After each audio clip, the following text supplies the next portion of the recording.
Hi, Governor. Governor, may we ask you why you have approved a tax settlement for Don Davis? Governor, may we ask you why you've approved a tax settlement for Amajrit Sachdev from Paul's Tailoring, considering that you have been wanting to collect taxes and that you've been depleting taxes from tax refunds? Hi, Governor. Governor, may we ask you why you have approved a tax settlement for Don Davis? Governor, may we ask you why you've approved a tax settlement for Amajrit Sachdev from Paul's Tailoring, considering that you have been wanting to collect taxes and that you've been depleting taxes from tax refunds? Hi, Governor. Governor, may we ask you why you have approved a tax settlement for Don Davis? Governor, may we ask you why you've approved a tax settlement for Amajrit Sachdev from Paul's Tailoring, considering that you have been wanting to collect taxes and that you've been depleting taxes from tax refunds? Hi, Governor. Governor, may we ask you why you have approved a tax settlement for Don Davis? Governor, may we ask you why you've approved a tax settlement for Amajrit Sachdev from Paul's Tailoring, considering that you have been wanting to collect taxes and that you've been depleting taxes from tax refunds? Hi, Governor. Governor, may we ask you why you have approved a tax settlement for Don Davis? Governor, may we ask you why you've approved a tax settlement for Amajrit Sachdev from Paul's Tailoring, considering that you have been wanting to collect taxes and that you've been depleting taxes from tax refunds?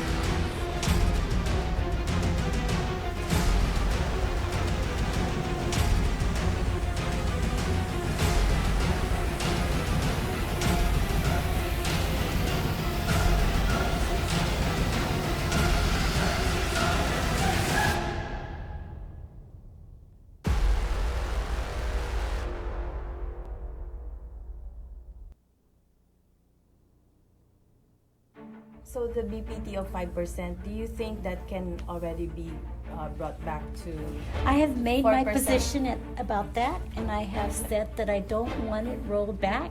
I'd like to see what fiscal year 2020 and fiscal year 2021 gives, because as a result of what has happened, we were able to actually also close the gap as a result of President Trump's Jobs Act legislation that took away about $68 million from our general fund. So those are the kinds of things that I am really looking at, Heidi, before, and like I have said, I have spoken to many business leaders also, and they are okay with the 5%. Will that stay at least until fiscal year 2021, so 2022, there might be a I would like consideration. for it to stay, and I'd like for it to stay forever.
Buenas Micronesia. I'm Troy Torres.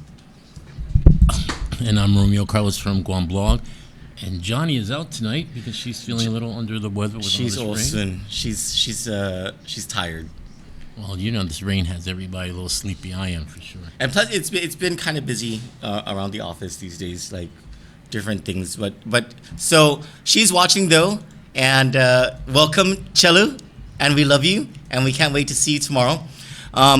It is Wednesday, August 28, 2019. Welcome to our studios here in Tumon, Guam. Thank you for liking this episode, and thank you very much. We appreciate very much if you could share this live stream to your timelines and to the pages that you're on. And also, if you can share Kandit News Group as a page, also Guam Blog, GUAMBLOG, no space in between, at Angel in Disguise. We have actually no professional relationship with Angel in Disguise. I like her.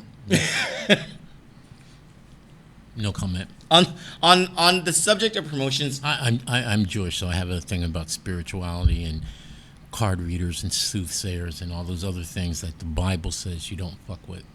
Oh, damn it. Well, there goes our promo bump for the night. We're not boosting this show. Well, I guess that gets rid of censorship for me tonight. Well, you know, Thank you. That actually brings up a topic we were just discussing before we went on air. So let's ask these guys. Troy and I were just discussing the possibility of migrating the Kandit News platform to YouTube. Because on YouTube, you can watch it on your television. A lot of your smart TVs, the newer TVs, have it built in. But it gives you great video, great audio quality. We could still use the Facebook page to follow up, like the way Troy likes to get up in the morning and do his morning broadcasts. And I haven't entirely been getting up in the morning well these days. Yeah, well, you know, that's both of us. We stay up all night long looking at stuff, right?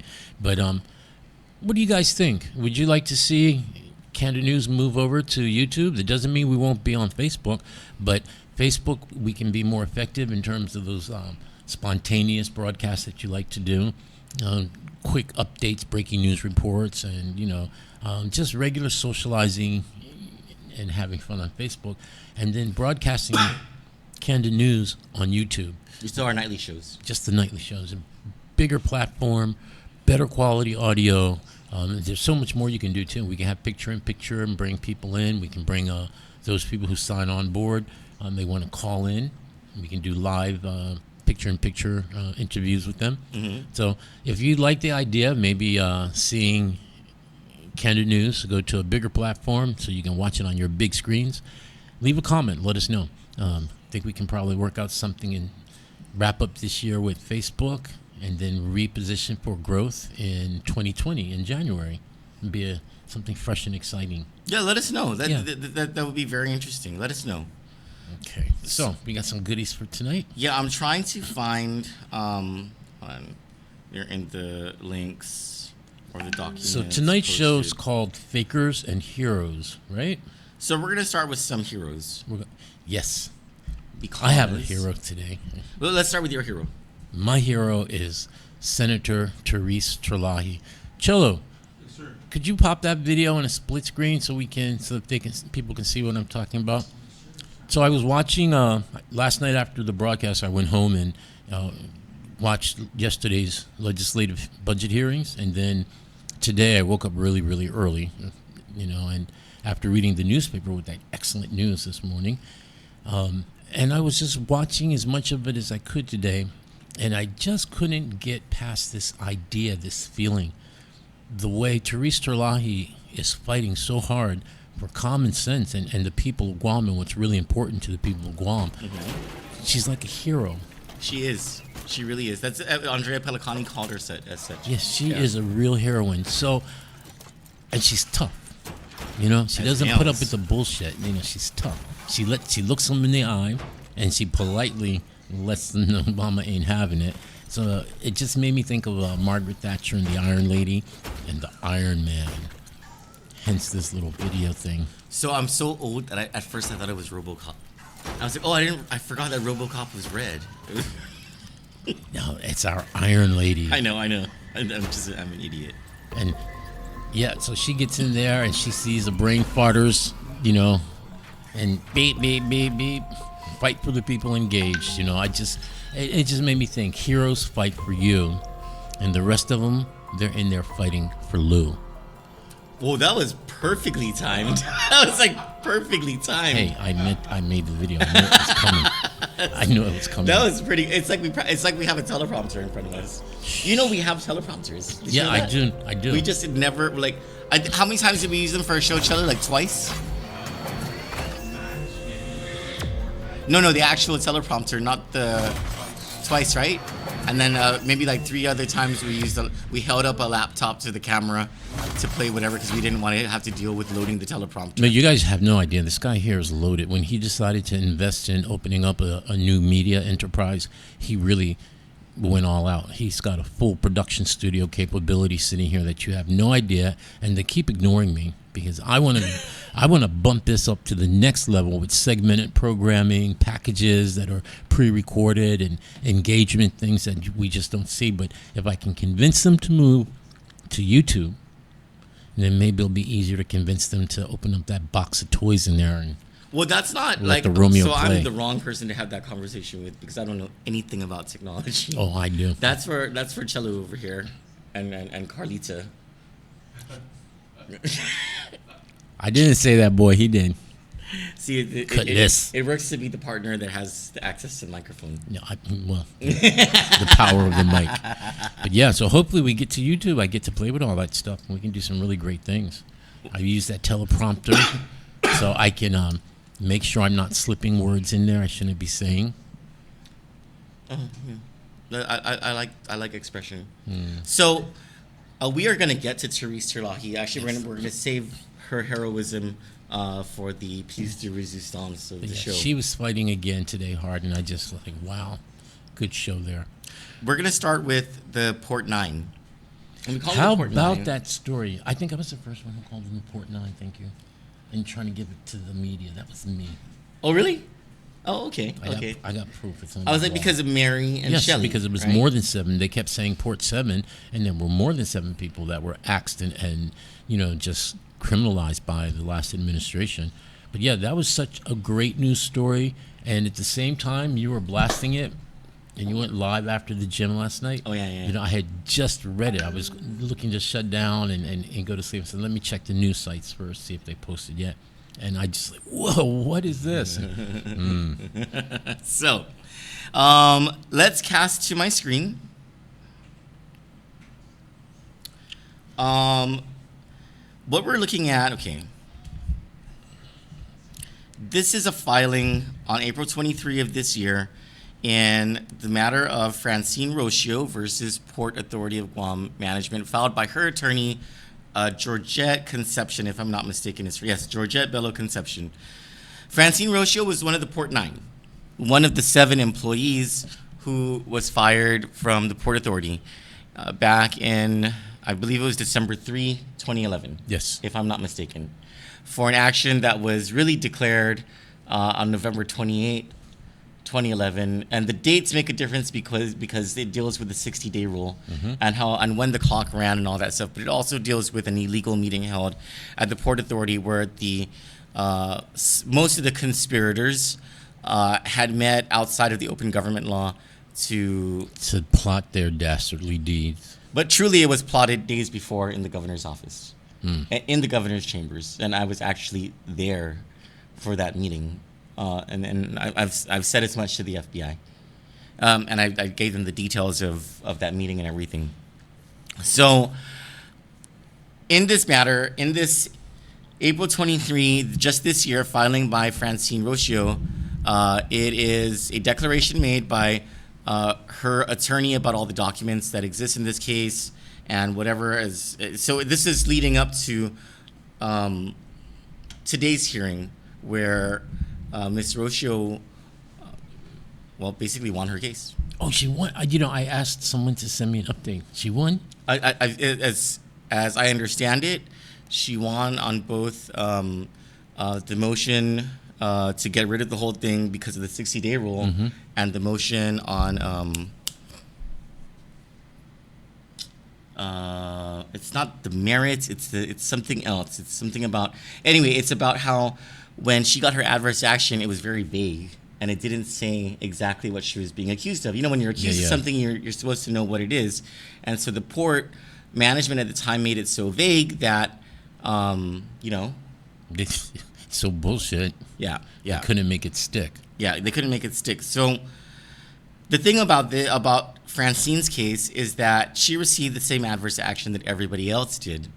And so, and at the same time as well. And so if the Civil Service Commission has ruled in her favor on the 60-day rule and on the whole adverse action being vague thing, then it stands to reason that everybody else will be given the same treatment. So the significance of all this was that story that Kevin Kerrigan ran in today's Daily Post that said, excuse me, that said that Jojo Guevara, the port comptroller, had gone before the board and secured the board's approval on. You want to read it? No, just showing you so you can. Oh, okay. Garnered the board's approval to set aside some $900,000. The argument motion. Sorry, I didn't see that. Hold on. Let me just look at this real quick. I'll finish that. To set aside $900,000 in their budget for the 9 fired port employees. The Port Authority of Guam set aside this money in the 2020 budget to cover the cost of paying the back wages for people that included Mayor Kevin Siswico, who also recently won his case as well.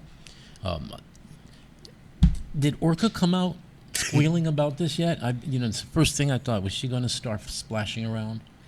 You didn't hear anything? I did not see a tidal wave. No deep sea sonars. I didn't. Can we, how does the sonar sound? It's like. Let me get a whale sonar up here. So, you can. Romeo. I am Joanne. So, okay, I just got some clarification. Francine Rocio won this argument 4 years ago.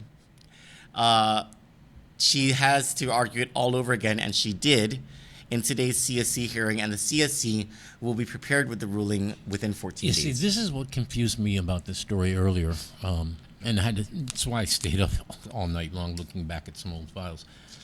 And I never did clarify that, but she did win this ruling 4 years ago. Yes. But it was Mike Phillips and Joe Man Brown who refused. They took it to it went all the way to the Supreme Court To Superior Court. spend more money on legal fees yes. for Mike Phillips. $5.4 million on the standard of proof. And so Mike Phillips said that the Civil Service Commission should have used a higher standard of proof than what it actually did. So anyway, remanded back to the Civil Service Commission, arguments all over again. But here, in this filing, in this declaration of Georgia Conception, she says attached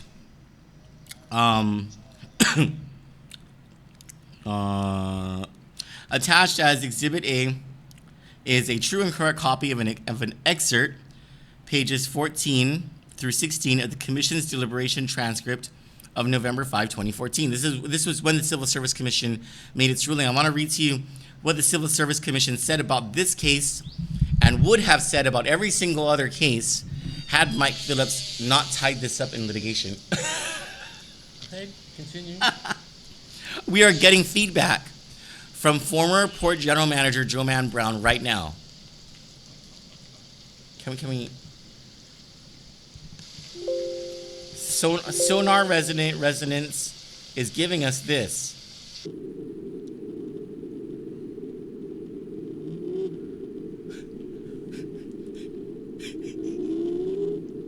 Say what, Joanne?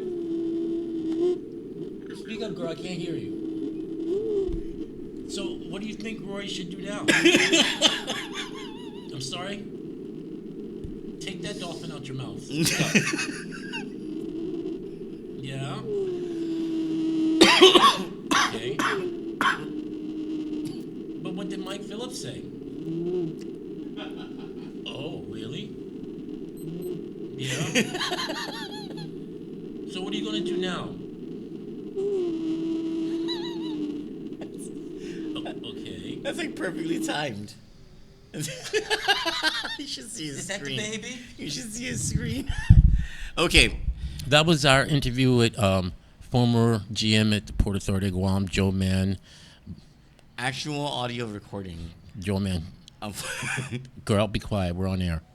Yeah, she's in the background there, still whining, but.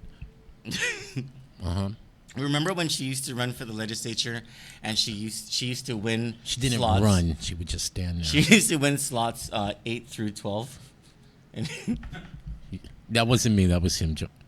That was him. okay, so here is that excerpt, and it's the vice chairman of the Civil Service Commission, the transcript of what the vice chairman, I believe Manny Pinawan was his name.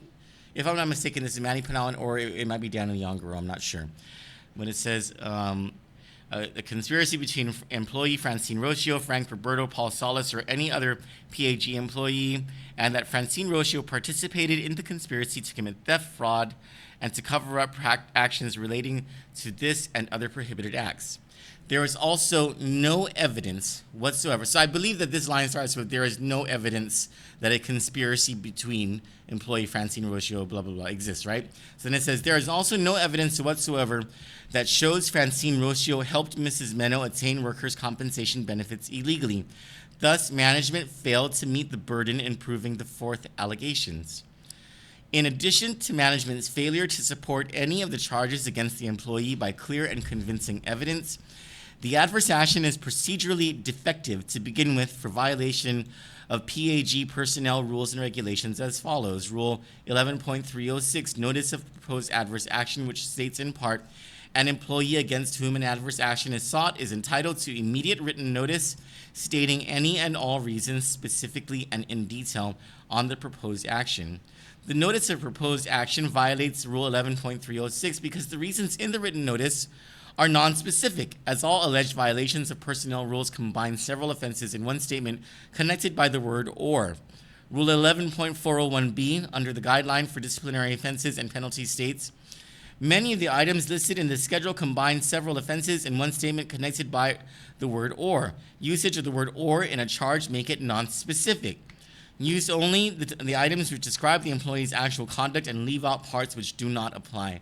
Lastly, the final notice of adverse action violates Rule 11.311, which provides in part an employee is entitled to a written notice of authority's decision within 10 days after receipt of the employee's answer.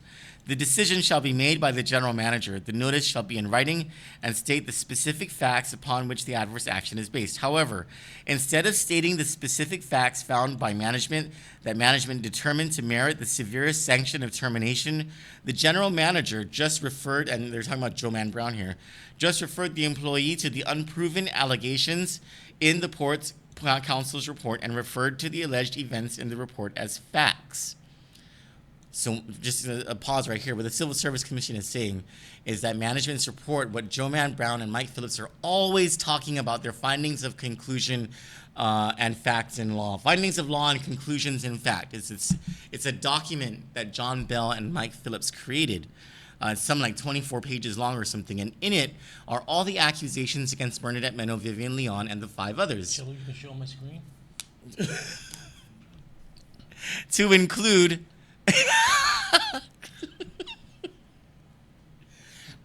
to include allegations of impropriety that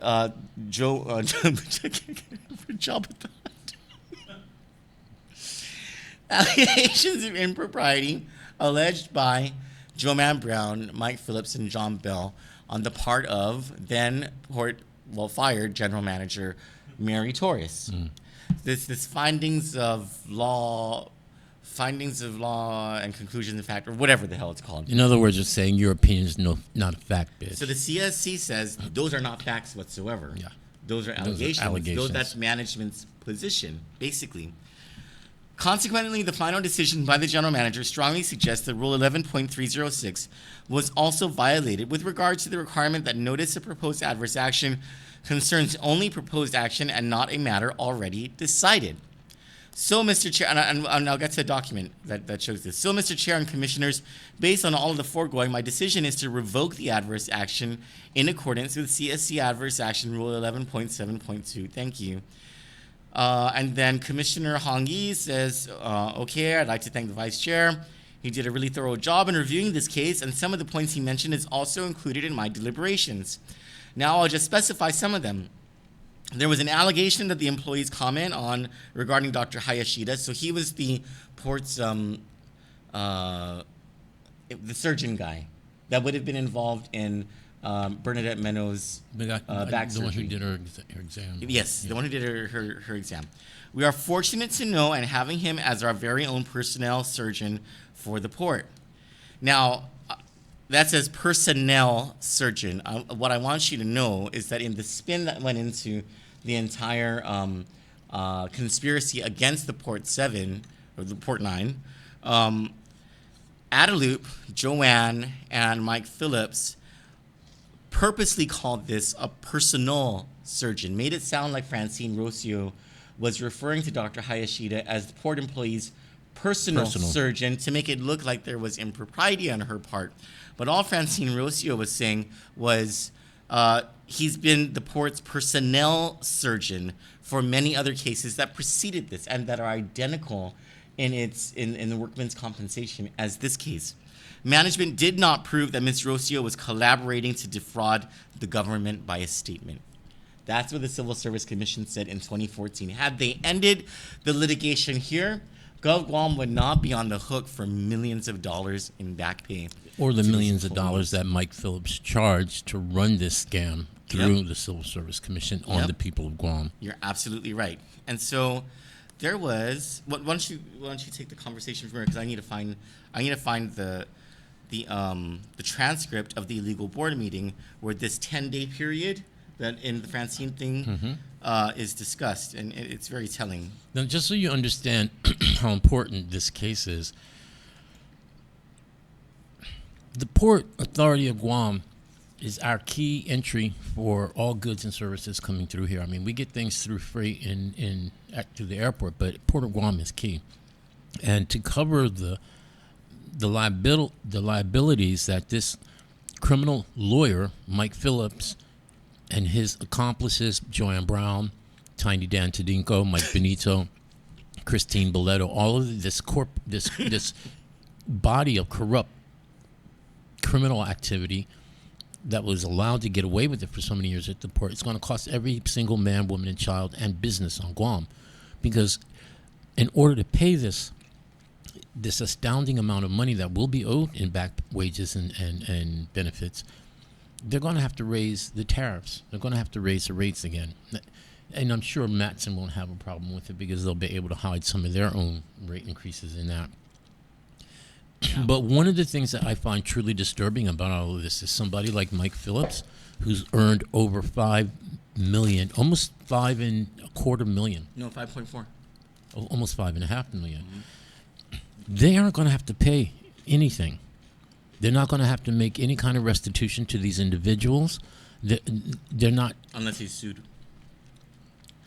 I'm not sure the way they like to protect themselves, that by the time they finish through all this and they're able to bring a civil lawsuit, that the statutes of limitations wouldn't have run out. But Joanne Brown. I'm not sure about the statute regarding defamation of character. What I do know is that all the tests for defamation of character have been met. So there was a reckless disregard for the truth. There was publication or broadcast in the media. They put this in the media in order to they destroy called their Senator character. Mary Torres a criminal, corrupt. They really trashed Bernadette, even exposed her child's medical records. There's that too. Yeah. God knows what reason that little boy had to do with anything. But the problem is no one is ever held accountable. And there is, it's funny. We have this new attorney general who's really well known in the Chamorro rights and activist community for, Standing up for what's standing right. up for what's right for Guam and autonomy for Guam. And here he has the autonomy and the authority to do what's right. He's conflicted. Of course, he's Remember? conflicted. Remember, it's the governor. It's the governor who we need to appoint a special prosecutor. I mean, professional. Yeah, he's conflicted because he represented one, but he's also conflicted because of the personal and social connections to many of these corrupt individuals, to him and his family. So you can be conflicted, but you should at least have a statement on this. Because this is an important case. It's one of the biggest cases that we've seen in years, and it's finally coming to fruition. And these Justice, people are finally. finally getting some kind of redemption. Yeah. Yeah, but So- look how much they suffered. What on Francine Rocio's case, well, actually, it's for all of them. It's for all of them. But Francine Rocio is known to be a very, I'll just say she's a holy woman. She Very is humble. like very humble. She's always praying for people. She's like close to God. Like if I needed to have a conversation with God, I'm gonna be like, look, sister, can you hook me up? Because You know what I mean? That's what offended so many people. And the thing is, they were too afraid to speak up and defend her. This is a wonderful point that you're bringing up. Aside from the damage that has been caused at the port and to all of its clients, its employees especially, what about the chilling effect that was created when this happened against these employees throughout the rest of the government of Guam, such that so many improprieties at the hands of supervisors and other employees who are normally the favorites got away with so much corruption that would have otherwise been reported by employees of the government of Guam, except for their fear that something like this would happen to them. And that fear still exists. Just as the accomplices and the other culprits engaged in supporting this climate of fear are still there. Like what's the lesbian chick down there? Paul Salas? She's there. That one and the She's bumbling. there with her. What's the other? No, Frank Tweedledee. Roberto already retired. Yeah, and I understand everybody in Maurice was all upset because of poor Frank, but No. Dumb and Dumber. My family's from Rizzo.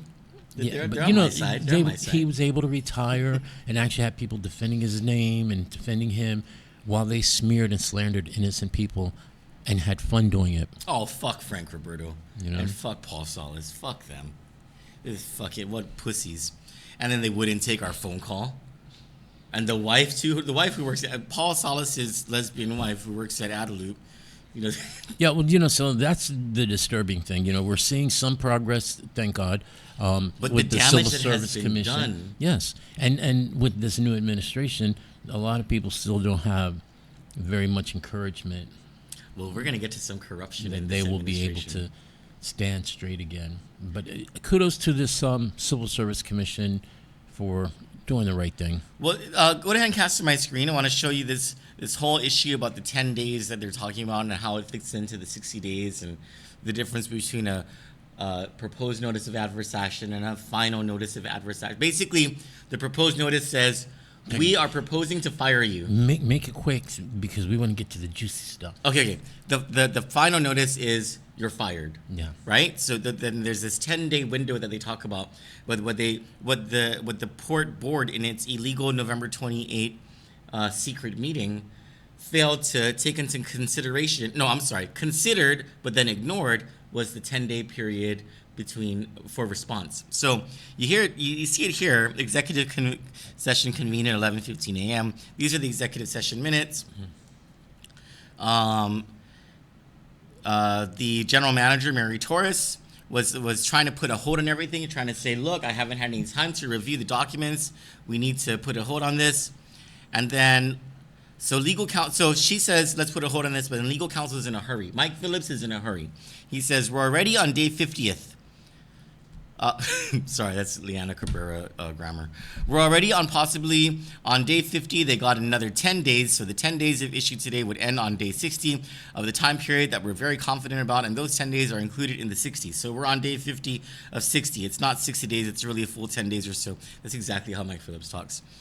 Dan Tadenko says, okay, so that's what I'm saying. 10 days from now is their deadline to respond.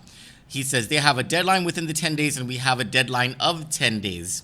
So here, he recognizes that there's actually 20 days that need to be met. And they're on day 50. So they start to get confused. We have a deadline of 10 days to respond after their response, their reply. Then Mike Phillips catches himself. He says, no, we have 10 days because we have up to 60 days.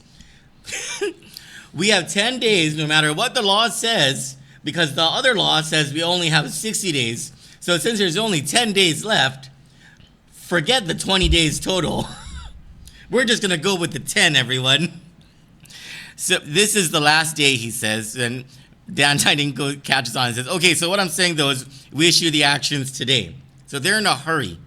The 10 days they're going to be afforded and accorded the 10 days to respond. Legal counsel says, right. And then after the 60th day, what? Mike Phillips says, on the 60th day, we issue the final adverse action. We get to fire them. And then Dan says, okay, Fucking so, and that could be scumbags. handled by someone who's not a subject or conflicted at all in the matter from start to finish. This is where they start to talk about getting rid of Mary Torres. This line was specifically meant for her because the only person who could issue the adverse action is the general manager. So they're like, okay, in this findings of fact and conclusions of law that Mike Phillips and John Bell made, they name Mary Torres and they say that she's conducted all these improprieties. They make it up. Yep, like I said, they falsely accused her of criminal activity. They smeared her and slandered her criminally. So Mike Phillips says, that's right. If they're GM for that period of time, this is the Plot. the start of the plot to bring in Joanne Brown. And I believe by this time, Joanne is the deputy manager of the port, who had replaced Anisha Terlahi, who had been told to step down. Oh, yeah. Remember? And they're saying that it was because of Anisha's involvement in it. But that wasn't the real plot. The plot was get rid of she Mary was Torres. as dirty as the rest of them, though.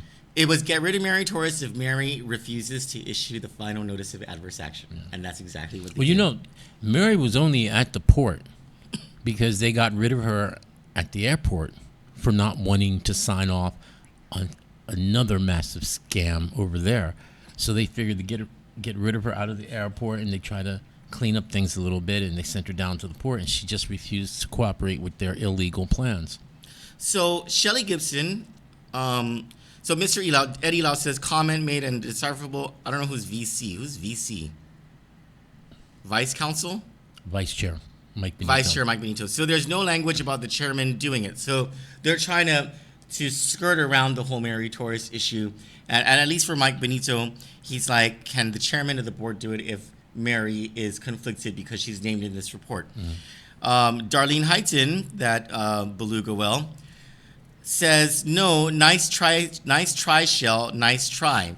So Shelley Gibson says something, but it's not recorded in the transcript.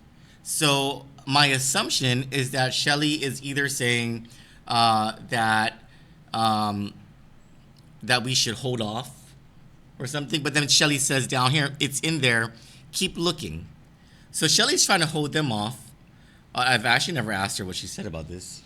I recall, because I do remember having this discussion. You remember it? Before. Okay. So if I recall, what she was pointing out was the regulations that showed them clearly that this was something that Mary had to do. It was going against their plot. She was no, she might be talking about the 10 days, the additional 10 days. She was trying to stop this plot. I remember that part because it's been so many years now.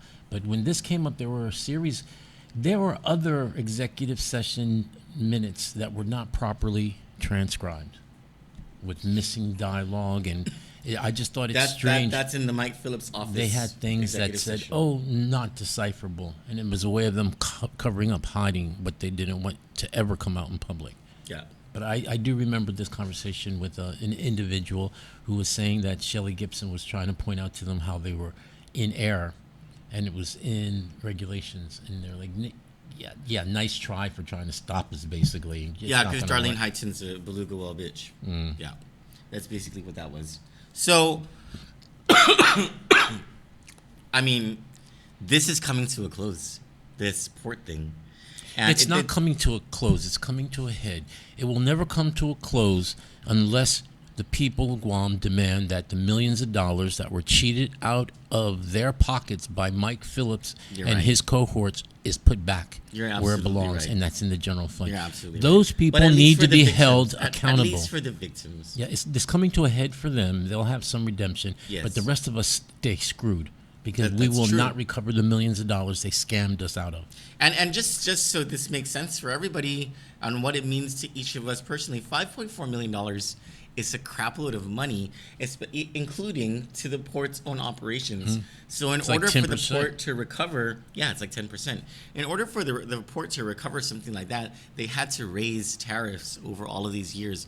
And So when that- you spend more money at the store, you know why. People like Mike Phillips, Testicle Dan Tedinko, and what's this other one, was Mike his Benito. testicles aren't all that. They're tiny. They're the swimmers aren't. Remember, Tydinko. Oh, I said testicles. I meant tiny. Tydinko.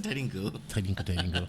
But yeah, it's like anytime you spend more money because they tell you the goods cost more. It's because it costs more coming into the port because these people were allowed to steal millions and millions of dollars from you. Yeah. You know, and add this to the millions stolen over at Gura.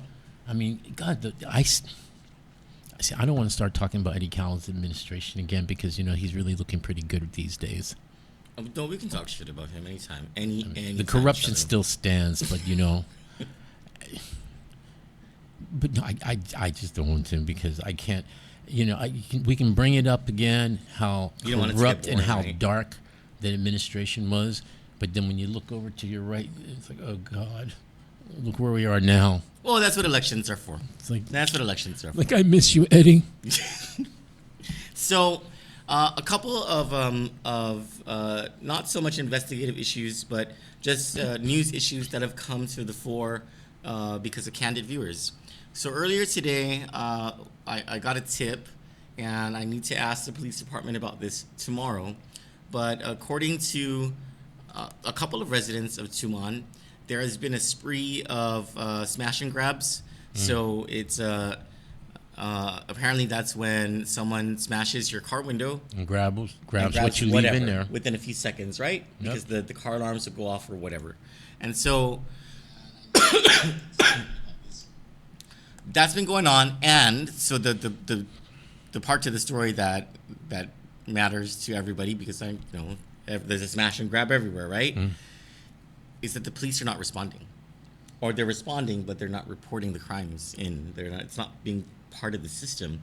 And it brings me back to a conversation that I had with one of the beach vendors, that there on 3 occasions, one of the beach vendors and his employees, they apprehended one person who was stealing from tourists. What do you call it when you just go up to a tourist and you grab their purse, or you just take their phone or something?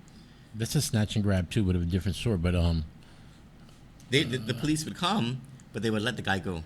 trying to think there is a term for that. Well, they're lucky they come because I think I kind of know who you're talking about. I mean, they've actually held a few people and waited for police to show up, and I know 2 different times they never showed up. Oh, well, in this case, the same person 3 times. And they called the police, and each time they witnessed the police officer letting the guy go, as though like nothing happened, because they didn't.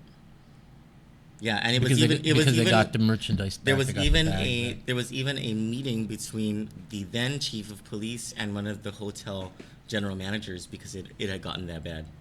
And the then chief of police said, "Oh, you give me the person's badge number the next time it happens." But now nothing was ever done about it. So Maybe this is one of the ways that last chief of police was helping to show reduction in crime. well, and then the other story that we're trying to follow, and I messaged John Fernandez about this, is so if you are unfortunate enough to be in southbound traffic on Marine Drive in front of John F. Kennedy High School between the hours of 1:30 and 3 p.m., you're going to be waiting a long time because, and it's not just John Fernandez when you get a hold of, it's also the mayor of Tumuning. Even though JFK has that huge parking lot, like they take up a lot of prime land, they have that huge parking lot where the buses and the cars and whatever can be weaving through the parking lot in their line, right? And even though they even have that see how the road goes like this? I don't know what that's called. The curbside The pickup? marginal road. A marginal road, so that you can go in and not obstruct traffic on that outer lane on the southbound, going southbound to in front of JFK. The buses and the cars and all that they close off that lane, that outer lane, and so it backs up traffic for a very long time. And I mean, traffic is no. We've become accustomed to it on our island, especially in Tumuning.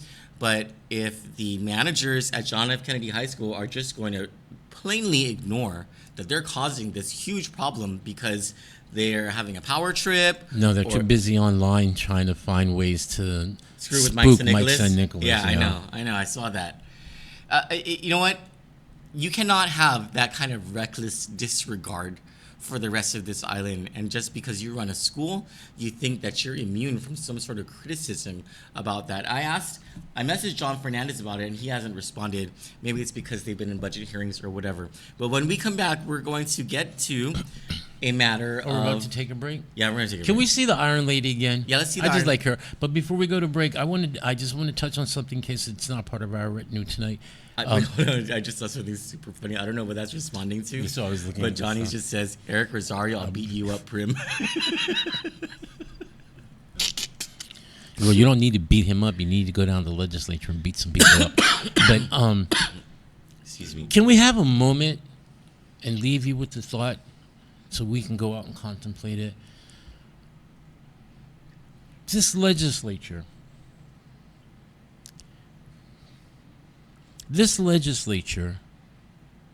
is giving money to the mayors to cut grass at the schools. Uh-huh. Oh, should I save this? Are we Is going to this go about- with is it? this the carnival thing? Well, no, but it ties back to that. Okay, then save But it. John Fernandez Then was save it. down there basically pointing out the most obvious. Look, like you guys aren't really giving us what we need in our budget. You're cutting us here and there, and you're giving us money for cutting grass, but then you're giving the mayors the money too. Oh, there's a double appropriation? And the mayors are always saying they can't cut the grass because they don't have the resources. I guess Angel Sablon is taking it all for his salary. We're gonna see But, it in the disbursement you know, sheet from the mayors. If on you guys Carnival. want to know what Fox News is going to be all about, tune into the legislative budget hearings and you'll see for yourself. But yeah, John Fernandez was speaking on that today. When you brought him up, it's like he's got his hands full over there with that, and then he has the legislatures on the other side.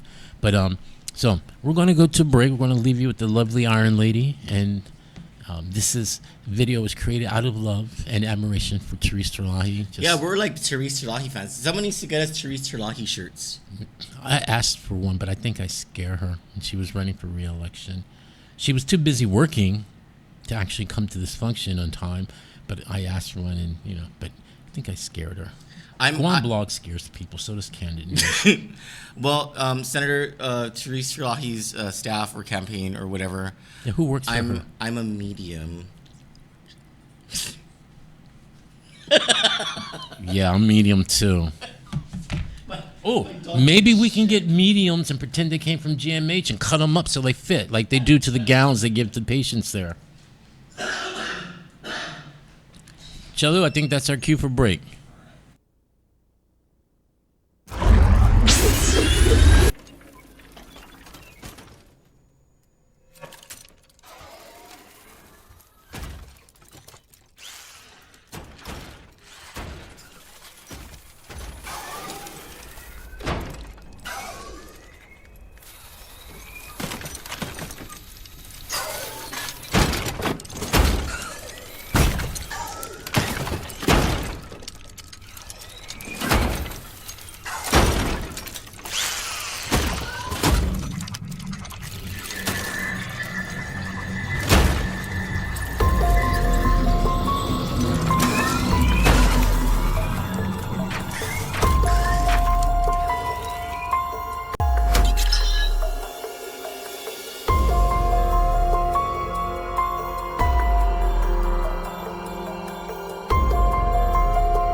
Hi, Governor. Governor, may we ask you why you have approved a tax settlement for Don Davis? Governor, may we ask you why you've approved a tax settlement for Amajrit Sachdev from Paul's Tailoring, considering that you have been wanting to collect taxes and that you've been depleting taxes from tax refunds? Hi, Governor. Governor, may we ask you why you have approved a tax settlement for Don Davis? Governor, may we ask you why you've approved a tax settlement for Amajrit Sachdev from Paul's Tailoring, considering that you have been wanting to collect taxes and that you've been depleting taxes from tax refunds? Hi, Governor. Governor, may we ask you why you have approved a tax settlement for Don Davis? Governor, may we ask you why you've approved a tax settlement for Amajrit Sachdev from Paul's Tailoring, considering that you have been wanting to collect taxes and that you've been depleting taxes from tax refunds?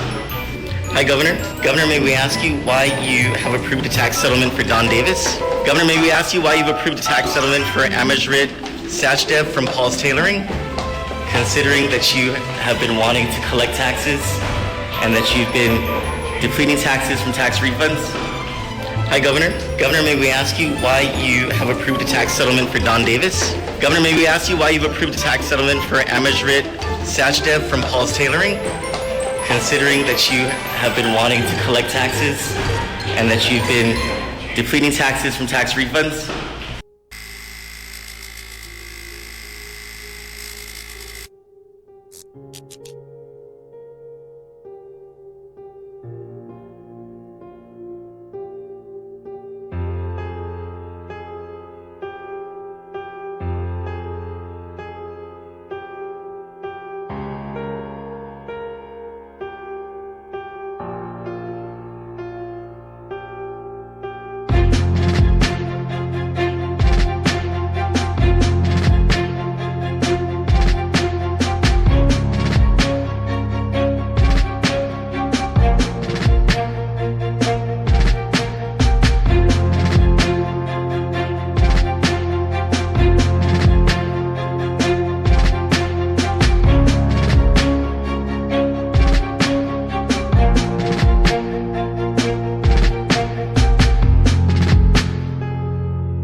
So the BPT of 5%, do you think that can already be brought back to? I have made my 4%? position about that, and I have said that I don't want it rolled back. I'd like to see what fiscal year 2020 and fiscal year 2021 gives, because as a result of what has happened, we were able to actually also close the gap as a result of President Trump's Jobs Act legislation that took away about $68 million from our general fund. So those are the kinds of things that I am really looking at, Heidi, before, and I, like I have said, I have spoken to many business leaders also, and they are okay with the 5%. Will that stay at least until I would like for it to stay, and I'd like for it to stay forever.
With many accolades and celebrations.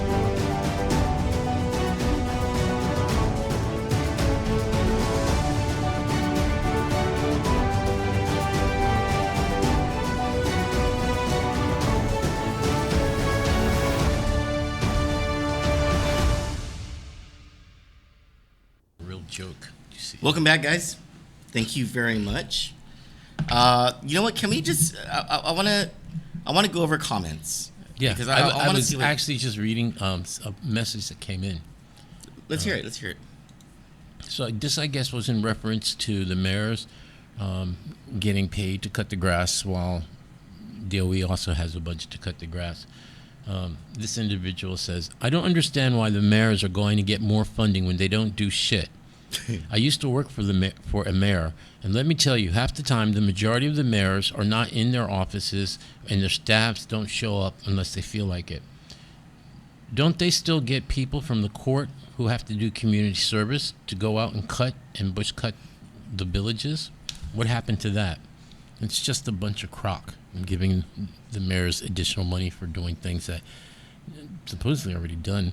But we'll talk about that a little bit more with the carnival. Oh, yes, we will. Budget, because I'm really curious about something. We're going to go over disbursements of checks. Yeah, and they never ever responded to Kandit News, or did you They're not going to respond.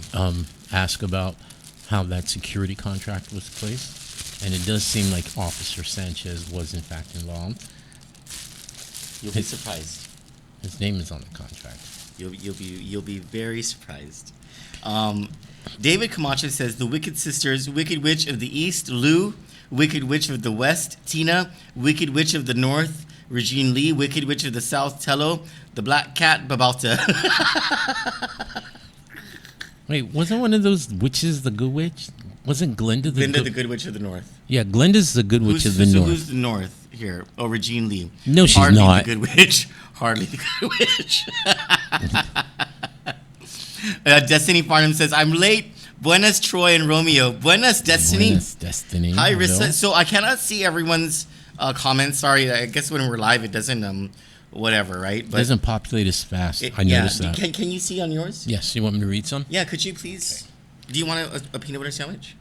No, thank you. Are you sure? I washed my hands. I don't do white bread. Oh, okay. I'm very careful about white things.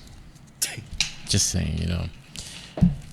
Okay, Johnny Rosario is asking everyone to please remember to follow us on YouTube. We'd like to build a little following over there, and if you want to kick back at home and watch it on your television screens, it's a great way to do so. Actually, our YouTube following's been growing ever since. Oh yeah, once people find out you're there, they're going to love it. It's really great. We have Marvin Francisco sending greetings from Baguio. Watching Hey, Baguio. girl. Love What's that. going on? Oh, you know Marvin, huh? I know Marvin, yeah. It's always Yes. been cool. Gina Marie Cole says, hi, Troy and Romeo. Hello, girl. Hi, Gina.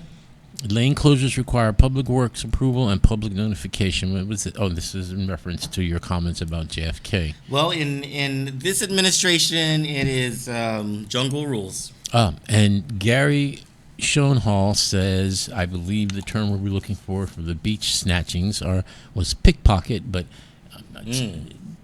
Yeah. pickpocketing. But there's another way. Yeah, there's something. They have a phrase for that. I've got to look it up. And of course, Johnny's out here threatening to beat up Chelu. What's that about? What? The cookies? You're eating her cookies? She told me to save her some, and I Oops. Yeah. Rich and Joe Meno, thank you so much for these cookies. You know, I didn't want to ask because I'm really bad with faces and names together. But when you said Rich and Joe, I'm just running through all the people. The Rich and Joe Meno. Love their together. posts. Rich Joe Meno. Yes. I follow them probably as much as they follow us. But beautiful family, you know, good representatives of what Chamorro culture is about and the island people, you know. These are pistachio Oreos, everyone. Yeah. All right, Or just in case they didn't- were. No, there's still half of this left. There won't be. Johnny's gonna kill us. They're good, Johnny. Trust me. They're really good.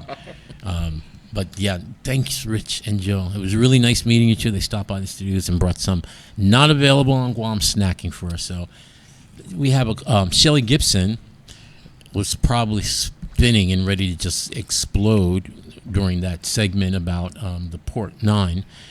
She said it's really hard to hear those meeting minutes. It's still fresh how awful it was, that whole experience. And it really kind of turned, you know, Shelly likes to get involved in community service, sit on boards and committees and do this.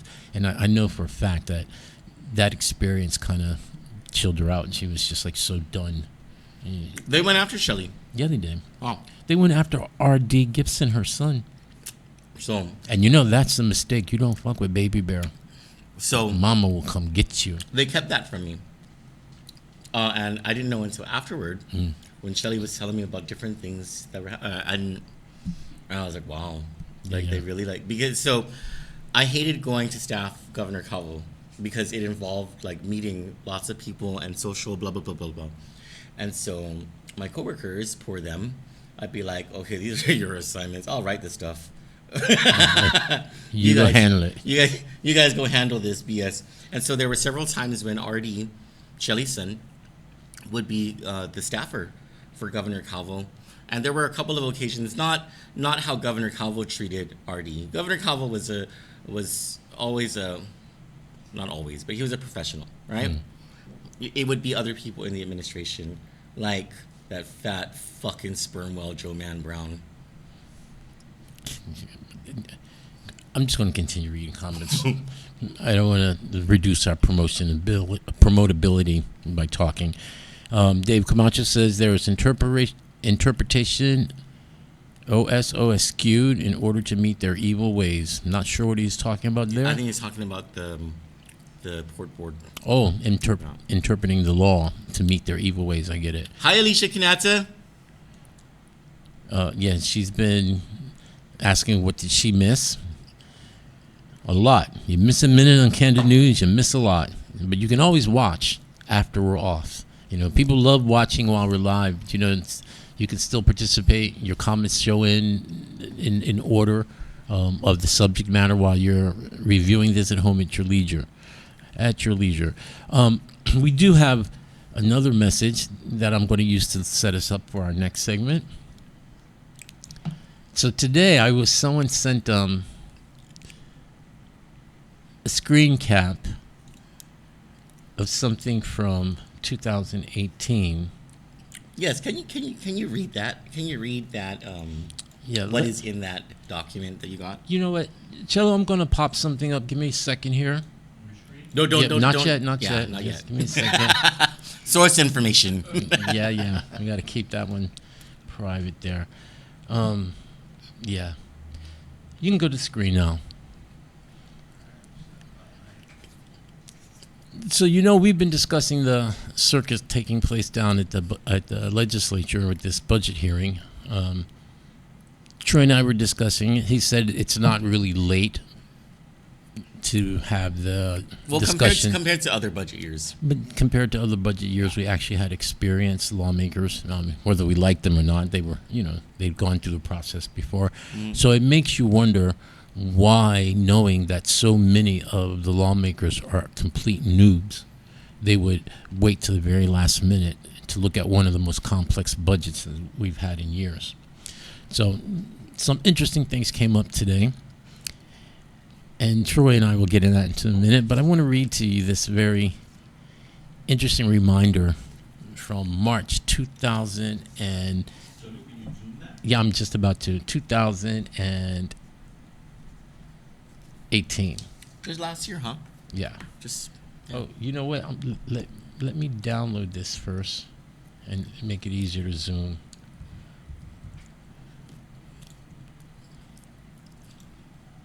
Okay. So, this was a go ahead and pass. this was a press release that came out of the office of one of our favorite little biscuits, light and flaky, Senator Regine Bisco-Lee, accent over the first E. WhatsApp does that automatically now. I guess people use her name so often that they do the Well, I'm glad she's not on my WhatsApp. yeah. Senator Bisco-Lee says priorities matter. Amendment shifts cost of executive security overtime to Adelut. Also, this wasn't Jim Moylan's original idea. No, okay, let's hear it. Let's hear it.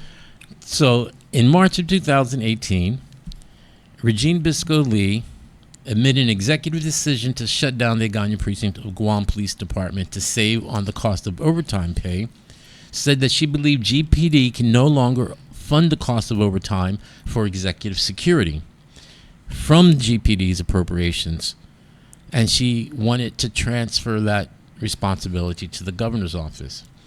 And she wrote an amendment that said the security detail for the offices of the governor and lieutenant governor was the greatest overtime cost for GPD in the fiscal year 2017, making up $367,000 or 3/4 of all overtime costs for the entire department. And this is actual fact, that they spent a lot of money for executive security.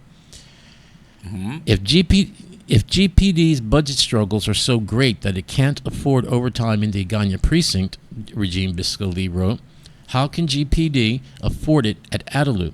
Very good question. This is a question of matching priorities to the budgets that pay for them. It is a good question, right? You would think. I wonder who wrote it for. This is a question of matching priorities to the budgets that pay for them, and clearly every dollar appropriated to GPD is needed to keep this community safe. She was actually concerned about public safety last year. Well, let's not be too quick there. Let's not be too hasty. Last year. Yeah. According to recent media reports, none of the precincts broke $60,000 in overtime.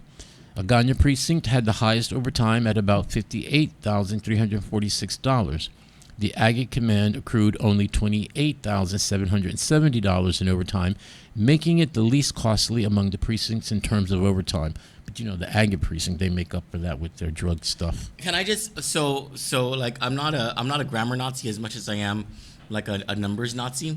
And can someone please let the legislature know that when you're expressing a number and you include the word and, the word and in math represents a decimal point. Yeah. And so when you can't say $28,770.06 is 28,770.06. You cannot say $28,770. That means 28,000.77. Like, I don't expect you guys to be wizards at like the budget, which is your only job, but at least get some basic math right. Yeah, really. And stop referring to things as approximate and then citing it down to the penny. Yeah. That's exact. She concludes in that press release, we are faced with hard choices, as we are today, Regine. But she asked that Governor Calvo and Lieutenant Governor Tenorio accept that when you sit down to dinner, no one else should get the bill. Those are some very choice words for then Governor Calvo and then Lieutenant Governor Ray Tenorio. And so from choice words from Regine Biscuit.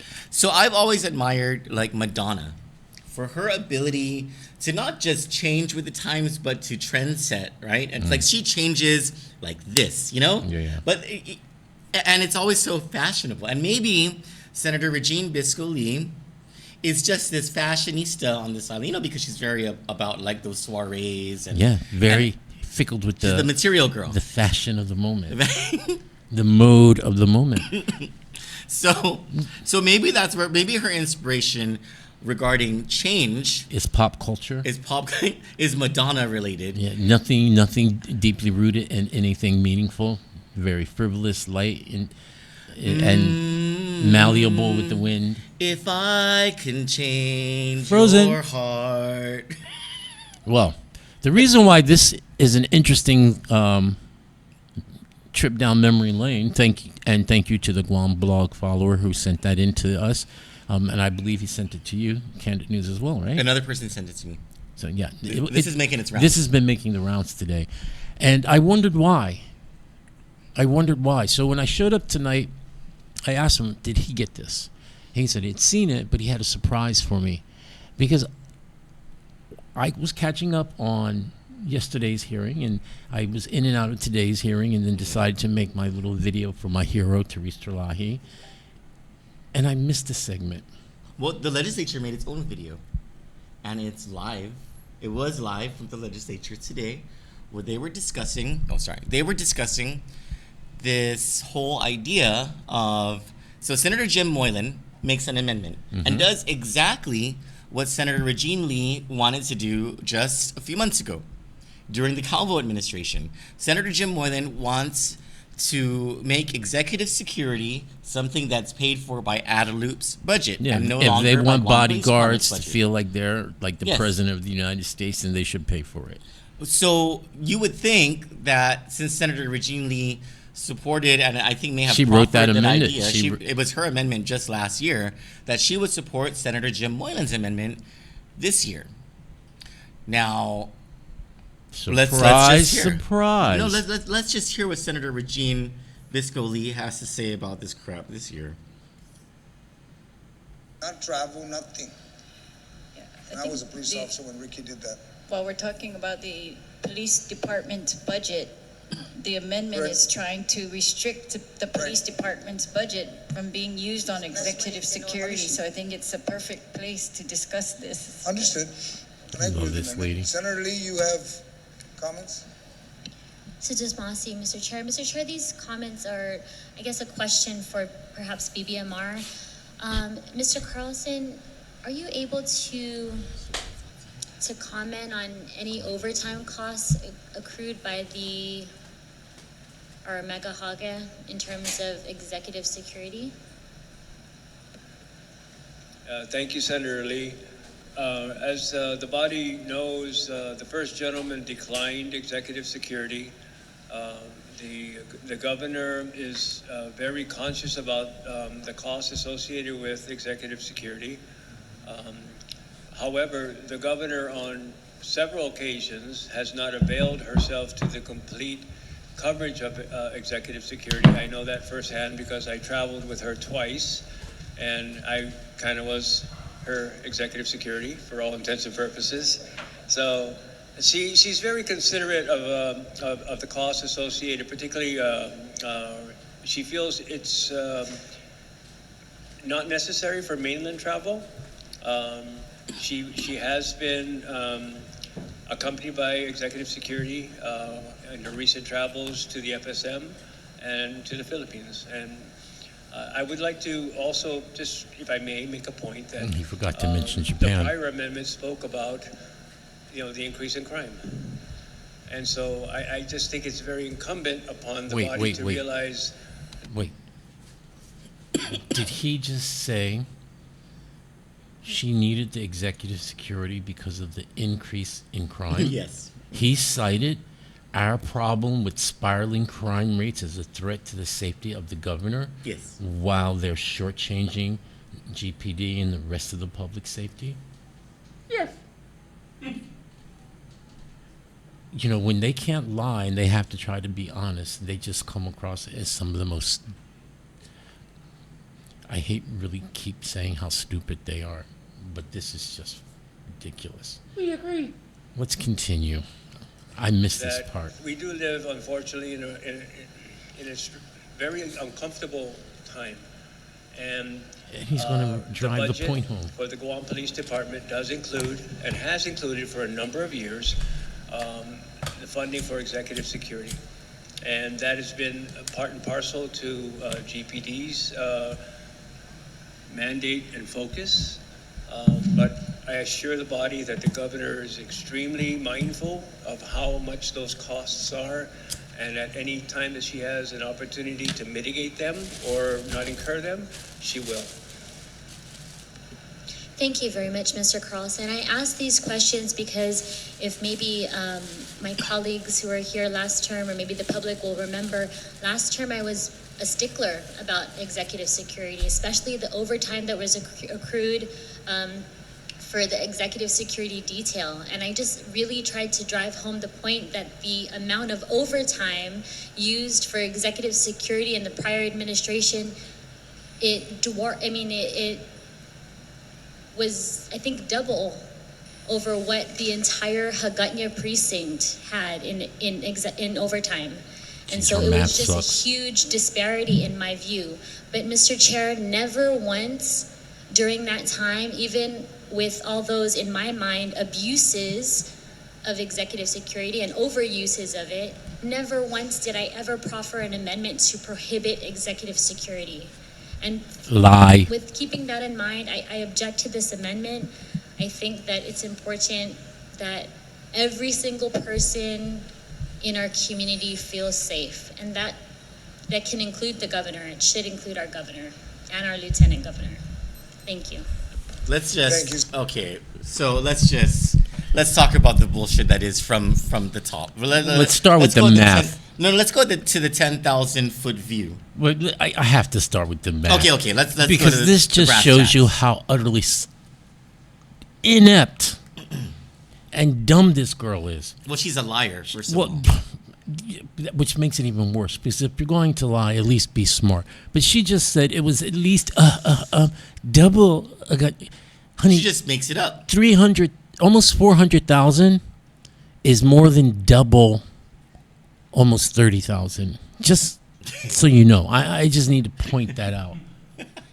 Now you can go back to the top. Just what a freaking idiot. And she wants to go to Congress. So from the 10,000-foot view perspective of this whole thing, what she just said was, every single person in this community deserves the protection of the Guam Police Department, and the governor, because she's so much more special than every other person in this community, deserves her own bodyguard. Her and the Magafaga.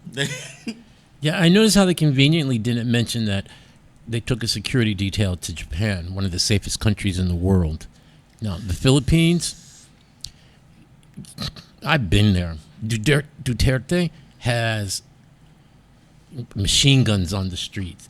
In Jollibees, you know, I felt pretty safe. And I don't think Lou's going to be schlepping around the drug quarters, although I'm not so sure about Josh. So I'm not confident that they need security for the Philippines either. Well, every time the police officers go with the Magalahi, Magahaga, whoever, right? Overtime accrues anytime you go after 5 p.m. Any time that you're at more than 8 hours in the day. And the fact that they are on duty, once they get on that plane and they leave, they're on duty. And it doesn't matter if they're sleeping, they're on duty, they're on the clock, and so they're accruing a crap ton of overtime, and the night differential applies, hazard pay, all that stuff. It all gets added into the thing, and so you're looking at a 24-hour period for just that one security officer, and times the number of days that they're gone. So that's 16 hours of overtime with night differential and hazard pay on top of the 8 hours regular every single day that they're gone.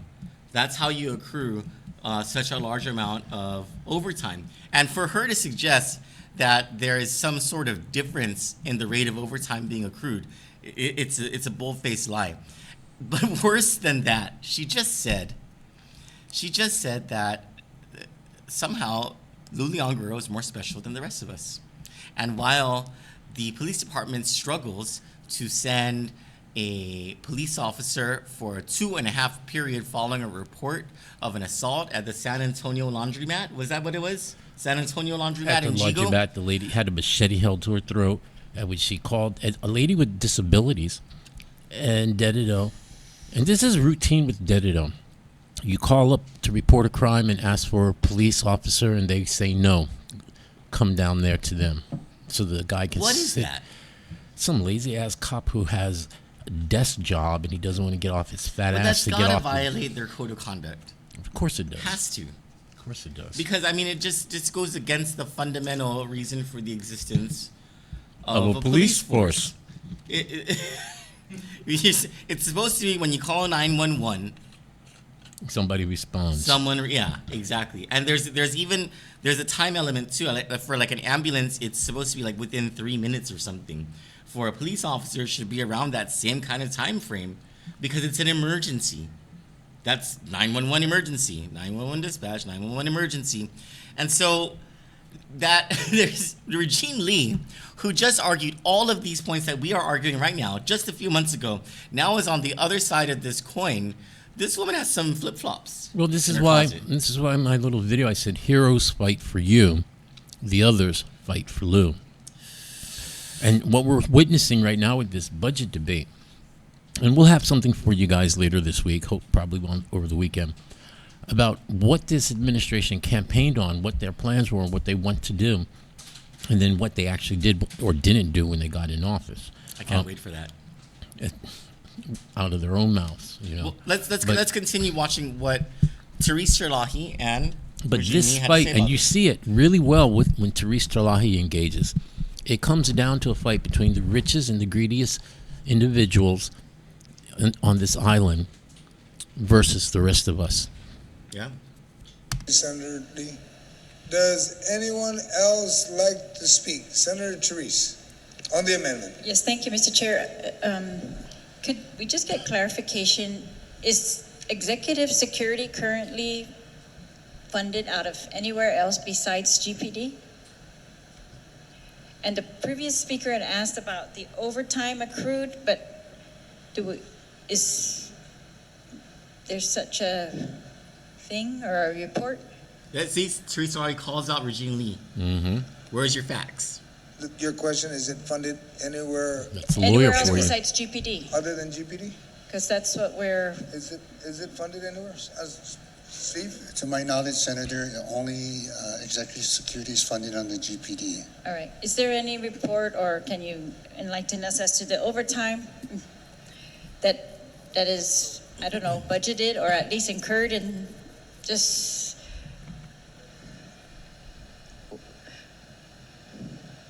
Just a point of information, Mr. Chair, I'm not aware that there even is overtime costs accrued by this current governor. I was just making mention of the overtime that was accrued in the prior administration. Oh, so Thank you. Correct. not good for Eddie, but good for Lou. Maybe somebody from the executive branch, Mr. Byrne or Lester can speak. If there's an overuse or the overtime that Senator Therese has. Look at them. They're like, you answered it. No, you wanna answered comment? it. Mm-hmm.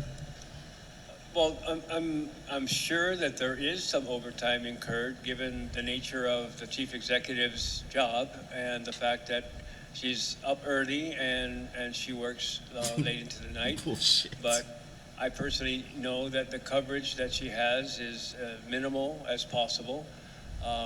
Bullshit. And the current budget for the police department, which again includes all the functions and executive security, is covering all of the costs, including, as Mr. And no one's Guerrero mentioning that had the mentioned, law for 2020, the addition expressly of 30 prohibits executive security coming out of a cycle of GPD 30 budget. officers with the ability to bring in additional police officers, particularly those who have resigned and want to be reemployed. We finally got over that post requirement.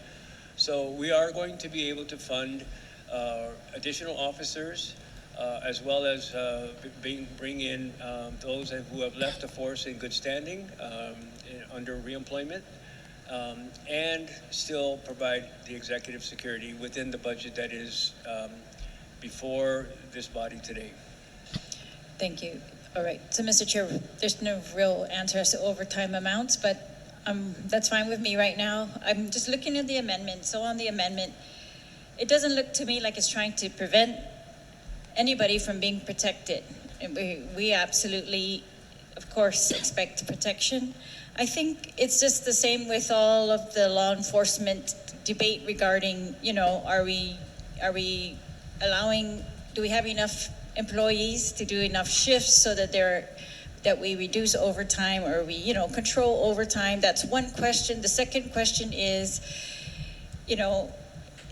should this be paid out of GPD or somewhere else? This amendment really, it says it's going to be paid out of the Office of Imagahagan Guahan. So that's really the difference, not to stop an executive security, but really, do we need to move the funding of it over there or not? I agree. I know the governor's very conscious about executive security, and she's trying to, this is just a joke, but I know that she would probably ditch them if she could, right? You like got that the rest right. Of us This to is a just be, joke. A regular person once in a while. I just love her. I love Teresa. Yeah, I do. Yeah, she is really my girl. She's really my girl. She's like, this is just a joke. Just love her. This woman has been every single budget day, every single session of every day of this budget. She has been bashed by almost all of her colleagues, and she is still there. And she's like, this is just a joke. I am going to take that clip out of here, and you will see it next campaign season. I want to use it as the lead to any commentary on the jokes that are running. This is just a joke, and then put Regine's face. She looks good. Teresa, for someone who's been battered over and over by all of her colleagues, she looks damn good. Look at her. Yeah, no, she does. She looks great. Not only is she pretty, but she's also photogenic. So that means I hate her. Yeah, I was trying to find the right image to include in that video today, and I'm Googling, I'm looking at all these pictures, and she just takes such pretty pictures. I'm like, I want her to look more stern, more. Well, it's in her words. But her words are pretty stern. But yeah, I think that comes from the inside. When your spirit, your character, is of such a nature that you're really doing the right thing and working on the right premises, it literally shines forth. It comes out. And her beauty is from within. It's not plastered on with makeup and tight dresses. And we better freaking send an invoice to her goddamn campaign and be like, look. I'll do it for free. This is a labor of love. But like she is easily the most competent, the most intelligent, and the most trustworthy lawmaker we have right now.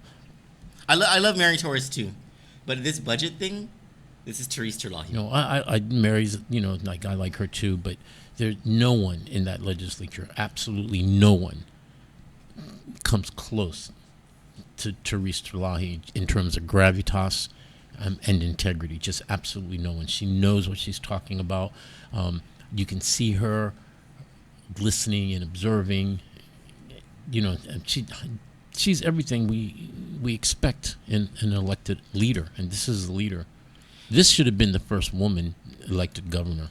No kidding. And she, the fact without that she knows government finances, she's demonstrated that she knows and understands government finances much better than the governor Even does. Before she came into office, there were efforts by individuals, and I'm not going to say their names, but they're working in the administration now.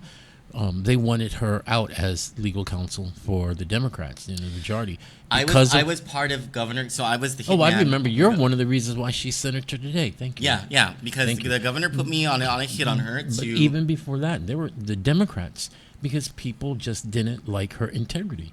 They have a problem here with individuals who have principles and stand by them. And, and like very much like Ben Pangilinan, very much like that. The difference is she's a woman. And when you have all the elements that a man has like that, and you're a woman, you're really deadly.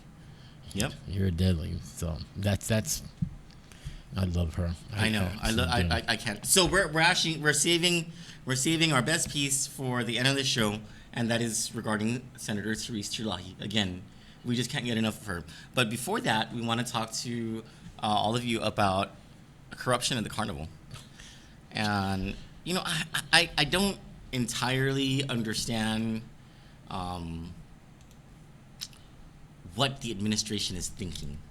Thinking is the key word. There's not a lot of thought processing going on over there. Can you cast to my screen?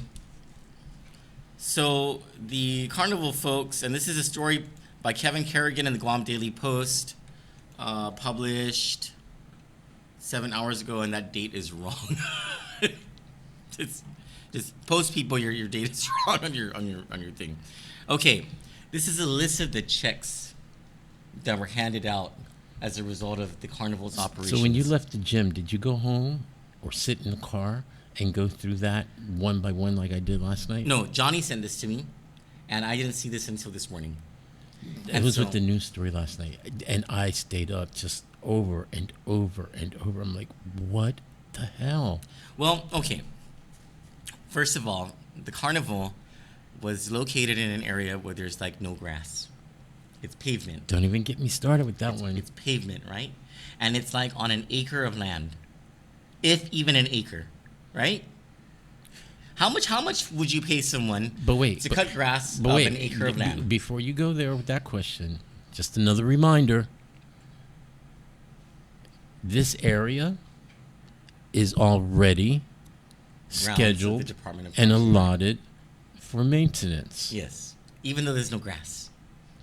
I just want to put that one out there. There ain't no grass. Mm-hmm. Right? Mm-hmm. So go back to the screen. Halfway down this page, right underneath this gray mark here, I don't know if you can see it, but issued on June 13, 2019. When did the carnival start? Does anyone know when the carnival started? It was like a 2-month affair, right? It started late. So was it a full 2 months? They ran until the end of August, and not quite, but it was late. They wanted to. I know that. Let's be kind and say 60 days. Let's give them the 60 days. Let's give them the 60 days. And for purposes of the second vendor that we're going to talk about, what is 60 days is how many weeks? That's for 7 weeks. 8 weeks. 8 weeks. So back out weekends, and that's the number of work days that there are. So 8 weeks, 8 times to 16 days. So 60 minus 16 is 44, right? 44 work days, let's just say, during the carnival period. But that's for our second discussion on this. So on June 13, 2019, check number 1001 issued to Comfort Cuts and Ground Maintenance. The description in the memo says Carnival Grounds Maintenance Committee, Carnival Grounds. $5,750. So I'm like, oh, okay, well, I guess they had to cut that grass that doesn't exist. Yeah, you didn't go to the carnival, did you? that doesn't exist. That's there. No, not the smoking grass, but like you know the kind that grows on the ground and you don't smoke. But you would think that okay. And maybe they had. Mind you, how empty the carnival was when it first started. That's for security. So $5,750. I was like, all right, a 60-day period. Maybe they cut the grass every damn day or something, and that's like $100 per day. I don't know. June 8th. June 8th. It's supposed to run through August 7th. So from June 8th to June 13, Comfort Cuts and Grounds Maintenance had done $5,750. In grass cutting and picking up of trash, I'm going to guess. Mind you, I just pulled up the news story, how empty the carnival was when it first got started. Okay, well, so if it ended there, maybe that would be okay. Except, hold on. Let me download the PDF so we can get all of this. I have it right here. Here's the total carnival grounds. And then next... Where's Comfort Cuts and Grass? Because it appears several times more. Comfort Cuts and Grass. A check issued 14 days later on June 28, 2019, check number 1053 for $2,875. Like, all right, so they have like what is that 5750? I mean, it's getting kind of excessive, but we can excuse them maybe a little bit. Maybe there was an oil spill that washed ashore, and they had to take care of it. It just wasn't in the news because they sprayed some PFAS on the ground from the airport, and it was all taken care of, and they just sort of hid it. $8,625 so far for grass that doesn't exist and picking up of trash. It doesn't say trash pickup. Well, it says grounds maintenance. Maybe they had to water blast the pavement every 14 days, and then that ain't it though. That ain't it. Oh look, they came Mount Carmel School, custom cuts and. Well, I think there's one more. Hold up, there we go. Comfort cuts and ground maintenance on July 20, the day before the liberation, $2,875 plus $2,875 equals. Comfort cuts and ground maintenance was paid $11,500 in total for the Carnival Liberation period. Really? Because the profit and loss statements for the mayors says $15,870. So there's probably another vendor here that we're not looking at that also did the Carnival trash bin Morocco equipment $604.71. So you probably have to add those things. So those are categories. These are vendors. Yeah. No, this is a profit and loss statement. It's not supposed to be categories. It's actually supposed to be detailed. This. You don't really expect the mayors to know that, right? One page is their profit and loss statement. No details. You did not expect the mayors to tell the truth, no. Or to understand a profit and loss. Okay, so anyway, for $95,000 a year, I expect Angel Sablon to be able to. Well, Angel Sablon did not P&L return statement. Our freaking phone calls. Let me just see if. Oh shit! I missed another one. Mm-hmm. Comfort cuts. It's more than 11,500. I'm so sorry, everyone. It's listed on here. It's July 15. 29. $576 to comfort cuts and grounds maintenance. So it's $12,076. Did I miss another one? Let me see.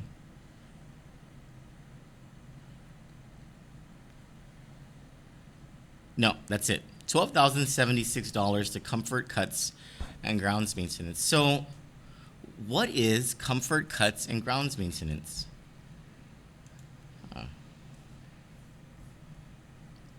When you go to their Facebook page,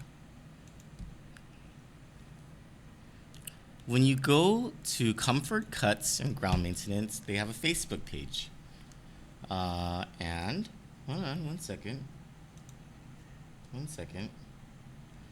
And it says that their email address is comfortcuts671@gmail.com, right? And they say that we provide services such as pressure washing, deck and roof coating, grass cutting, and hedge trimming. We also have access to Anderson. Oh, interesting. So maybe they do things at Anderson Air Force Base. How long has this company been in existence? We don't know, but we are going to find out when we go to the Department of Revenue and Taxation tomorrow. But if you notice, the phone number that's listed on the ad on the top says call 988-3800 for a free estimate. And you can, it says on the about section, the phone number is 988-3800. Is that the phone number? So cast off my screen, Shallow. You are lying. I'm not lying. That's the number? I answered 988 because I have a very extensive phone listing. Holy shit. I have a very extensive phone listing. So if I don't, like when my friends are like, hey, whose number is this that's calling I'm me? going to get a picture up. I'm going to get a picture. There you go. And wait, hold on, because you guys have to see my phone. So when I enter this phone number to my phone, I don't know if you guys can see what this says. Oh, where is her picture? Bring it up to the camera. Can you see what my phone says? This is important. No, you're freaking shitting me. I'm going to pull up the photograph. Bring it back a little. Bring it back. Touch the screen. Okay, right there. Can you guys see that? I will put her picture up in case you don't. You are shitting me. I'm not shitting you. I just happened to look over your shoulder and to see what you were fingering on your phone. This company. It's Teresa Tenorio. It's Lieutenant Governor Josh Tenorio's sister. Oh, shit. And I'm like, okay, I know the Calvo administration did some dastardly Senator stuff, Peter right? Terlahi's chief of staff, But who is also involved with the security contract. we're gonna get to that. And you mentioned a name that you're gonna love. Cello, Wow, my that's such an unflattering. my screen, Cello. This one. She's gonna put a hex on us. I swear to God. This is who was paid almost $6,000 to cut one time, and once. I mean, what do you? There's no grass. I know there's no grass. It's a parking lot. They say they do pressure washing. Well, maybe they water blasted the pavement No, they didn't. that DPW is supposed to clean, or whatever, or DPR. Now, I feel kind of bad because I like Charissa. Yeah, you're, But man, you're friends. this is an egregious, But freaking like. because they're also with their fingers in the security contract, which was over $50,000. Well, let's get to that security. You know what, contract. Chelo? I have that in Lined up? You got it lined up? Yes, I do. In PDF for you so you can see it clearly. Okay, so Sankyu is the name of that company, Yes, right? Sankyu LLC. So let's Control F, pull up all of them. Sankyu, 13 checks. Okay, so let's Do I start. need to get my calculator ready? You can, although it's surmised in the other report. So let's Chelly, you have the screen, right? Okay, so check 1007 Issued when? issued on, let me slide this over, the 14th of June. Okay. How much? Carnival Security, $6,744. 674. Oh, so it costs almost as much As to do- cutting the as grass cutting- on a parking lot. Okay. Our next entry for Sanku LLC, and the sand part is from the cop Sanchez, right? Oh, The I partner in don't this? know. I don't know. So she's in partnership. Charissa Tenorio is the chief of staff for Senator Peter Terlahi.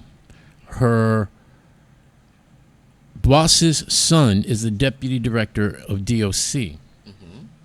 And the two of them are involved in the security company, the security contract, possibly. We Joe have yet to Terlahi confirm is yeah. with the third, a partner who's a police officer. But that hasn't been confirmed yet. Perhaps. But we know those two are in it. And this contract, as far as I can tell and been able to source, did not go out for bid. So a week later, they were cut two checks. One for $6,144. 6144. So 12,888 And so then far. that same day, another check for $1,344. 344. So 14,232 Two so consecutive checks, literally, one check right after the other. Our next entry for Charissa Tenorio's take at the carnival is for $5,712, which was written on July 1st. far. $19,944 and climbing. Then a week later, they have another check for $1,344. 21,288 and climbing. That same day, another check for $6,888. 28,176 and climbing. What does the price say, Bob? Then 5 days later, not even a week, 5 days later, Charissa Tenorio's company received another check for $5,496. $33,672 and climbing. 6 days later, they received 2 more checks. One for $1,344, $35,016. and the second check was for $7,008. $7,008. $42,024 and climbing.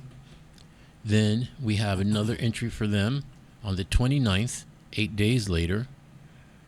Actually, we have 2 entries for them on that same day, as well as comfort cuts. So they received 3 checks that day. For security, they had a check for $6,912, $48,936. and another and one climbing. for $1,740. $50,676. No, don't punch this number in. But for her other contract, comfort cuts and ground maintenance, they were given a check for $576 as well that very same day. My. Yeah, nice Oh, if you shit, can there's get more. it. Yes. And then on August 8th, mind you, this is supposed to be the day after the carnival was supposed to be closed. They received 2 checks. One for $1,056, 1056, $51,700. and another check for $6,912. $58,644. How much does that say that again? $58,644. So, Angel Sablon, you and your little mayor's council and your bullshit profit and loss statement that you sent out to the media, you need to correct your figure because you have, under your profit and loss statement, expenditures for carnival security only listed as $50,676. You're My about 10 goodness. grand off. Now, what is that? It's not the Hayes study. Well, Hayes study classification police. I'm looking for the pay scale. And Teresa's making Pay bank study, as the chief of staff pay for Senator scale. Peter Terlahi. Plus, she gets Classification. $55,000 a year there. That's her base pay? Yeah. So and plus Benny. So thanks to the taxpayers of Guam, she's going to bank well over $100,000. Okay. So, I want to show you guys. So, for $58,644 over a 2-month period. Now, that's just a 2-month period, right?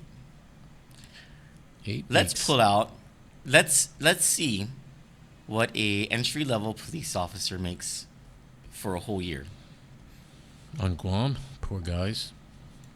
They get nothing but- Let's break it out. Someone and- told me they start at $11 an hour. We just got a comment from a viewer who says, "You ducking kidding me, honey? It's with the F, not a D." Okay, you ducking kidding me? Over $500 for checks?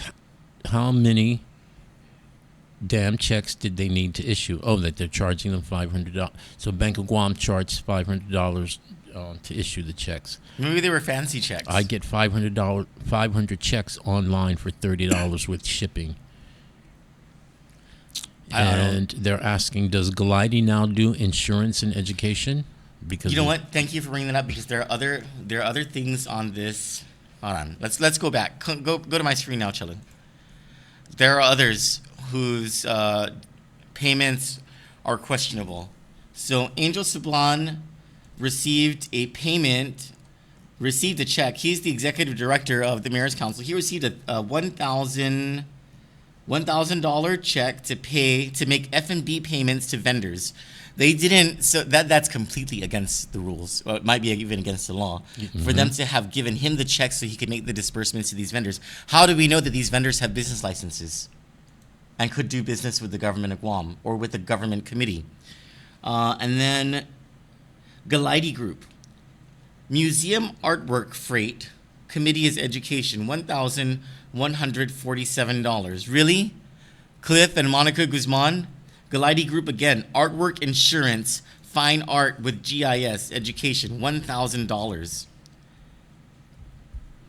So the Galidi Group has 3 entries, 1,147, and their third entry Let me get Another down check here. to Angel Sablon for F&B payments to vendors for $1,000. Yeah, I caught that. And there's more. So There's more. This, as you're scrolling through that, Chelu, if you want, you can cast to my screen because I have the PDF of this, so it's bigger and easier for the viewers to see it. And I'll cue into Troy's when he finds something and put it there. Yeah. So this administration has been marked from the beginning as a free for all for anyone who's associated with Lou and Josh administration. Yep. To go in and grab all they can grab with no qualms, no grab and go. punction about how it looks or what they're, what the people think. They just really don't give a fuck. Mm-hmm. Yep. Oh, here's more. Royal Bix check issued on July 10 for $9,780 for Liberation T-shirt printing. That's another supporter of the In campaign, a corporate supporter. A check to Therese Areola, the director of behavioral health, issued on July 12 for $6,462. Yeah, I thought that was interesting. Airfare reimbursement for U.S. entertainers. Why didn't the committee just issue the tickets and pay it directly to the travel agency or wherever they needed to buy the tickets from? Another payment to Angel Sablon for F&B payments to vendors, $892. What else is here? This is it's disgusting. Here's people something. Should go to jail for this. Let me find one for you because I just absolutely laughed my ass off. Let me find this. Clips for banners. You should see the canopy purchase. I wouldn't know who these people are, but there is a huge payoff for clips to hang banners. Entertainment, parade, carnival, stage lighting, sound, carnival after hours, wire transfer, IP, liberation. Here we go. Banding straps and buckles, America's best electric mark. Banding straps and buckles to hang up the sponsors' banners, $9,278. What? Like, they couldn't use cable ties. But who is this America's best electric media mark? Marketing? Damn, that is a lot of money for hanging up banners. Tie wires. Wait, America's best. I want to see who they are. But yeah, I thought that was really, really interesting. Isn't there a DPW that can do stuff like that? You would think. Or high school kids. America's best electric mark. So I wonder who these people are.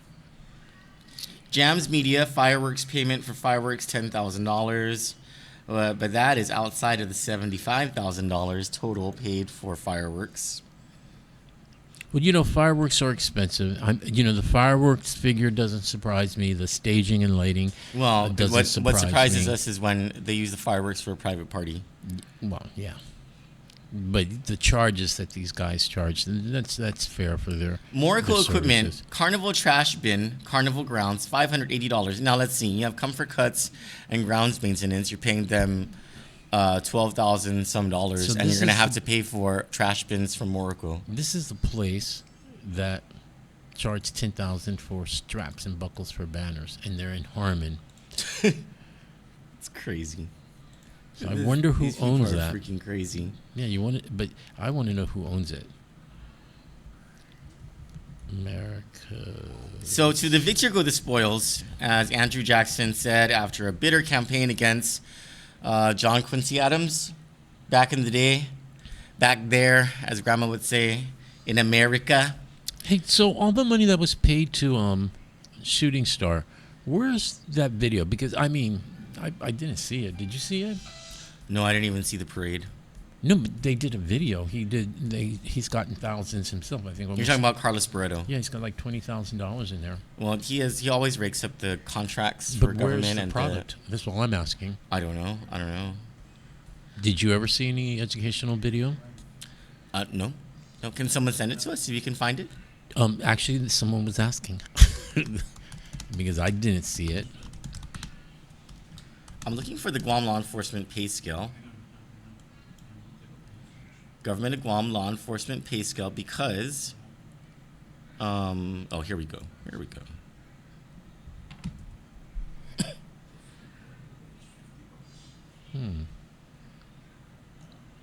If anyone knows who owns America's Best Electric Mart, ABE, in Harmon, in the Harmon Industrial Park, shoot a message to Kandit News or Guam Blog. I mean, just curious to see who the owners are and why they got almost $10,000 for buckles to hang up sponsor banners when wire ties could have worked just as well. Go ahead, Cello, and cast on my screen. So, nearly $60,000, right? $58,000 and some change is what that security company got for security on Carnival grounds for the 2-month period. And we gave them 2 months, right? So 44 working days, basically, when you translate that into a... Well, no, they didn't work 4 days. They had 13 payments that would reflect basically 13 days of work. So be generous and round it off to 15 days. Okay. Well, let's just give them the entire 60 days. Yeah, but let's give them the entire 60 days. They did not work days. every day.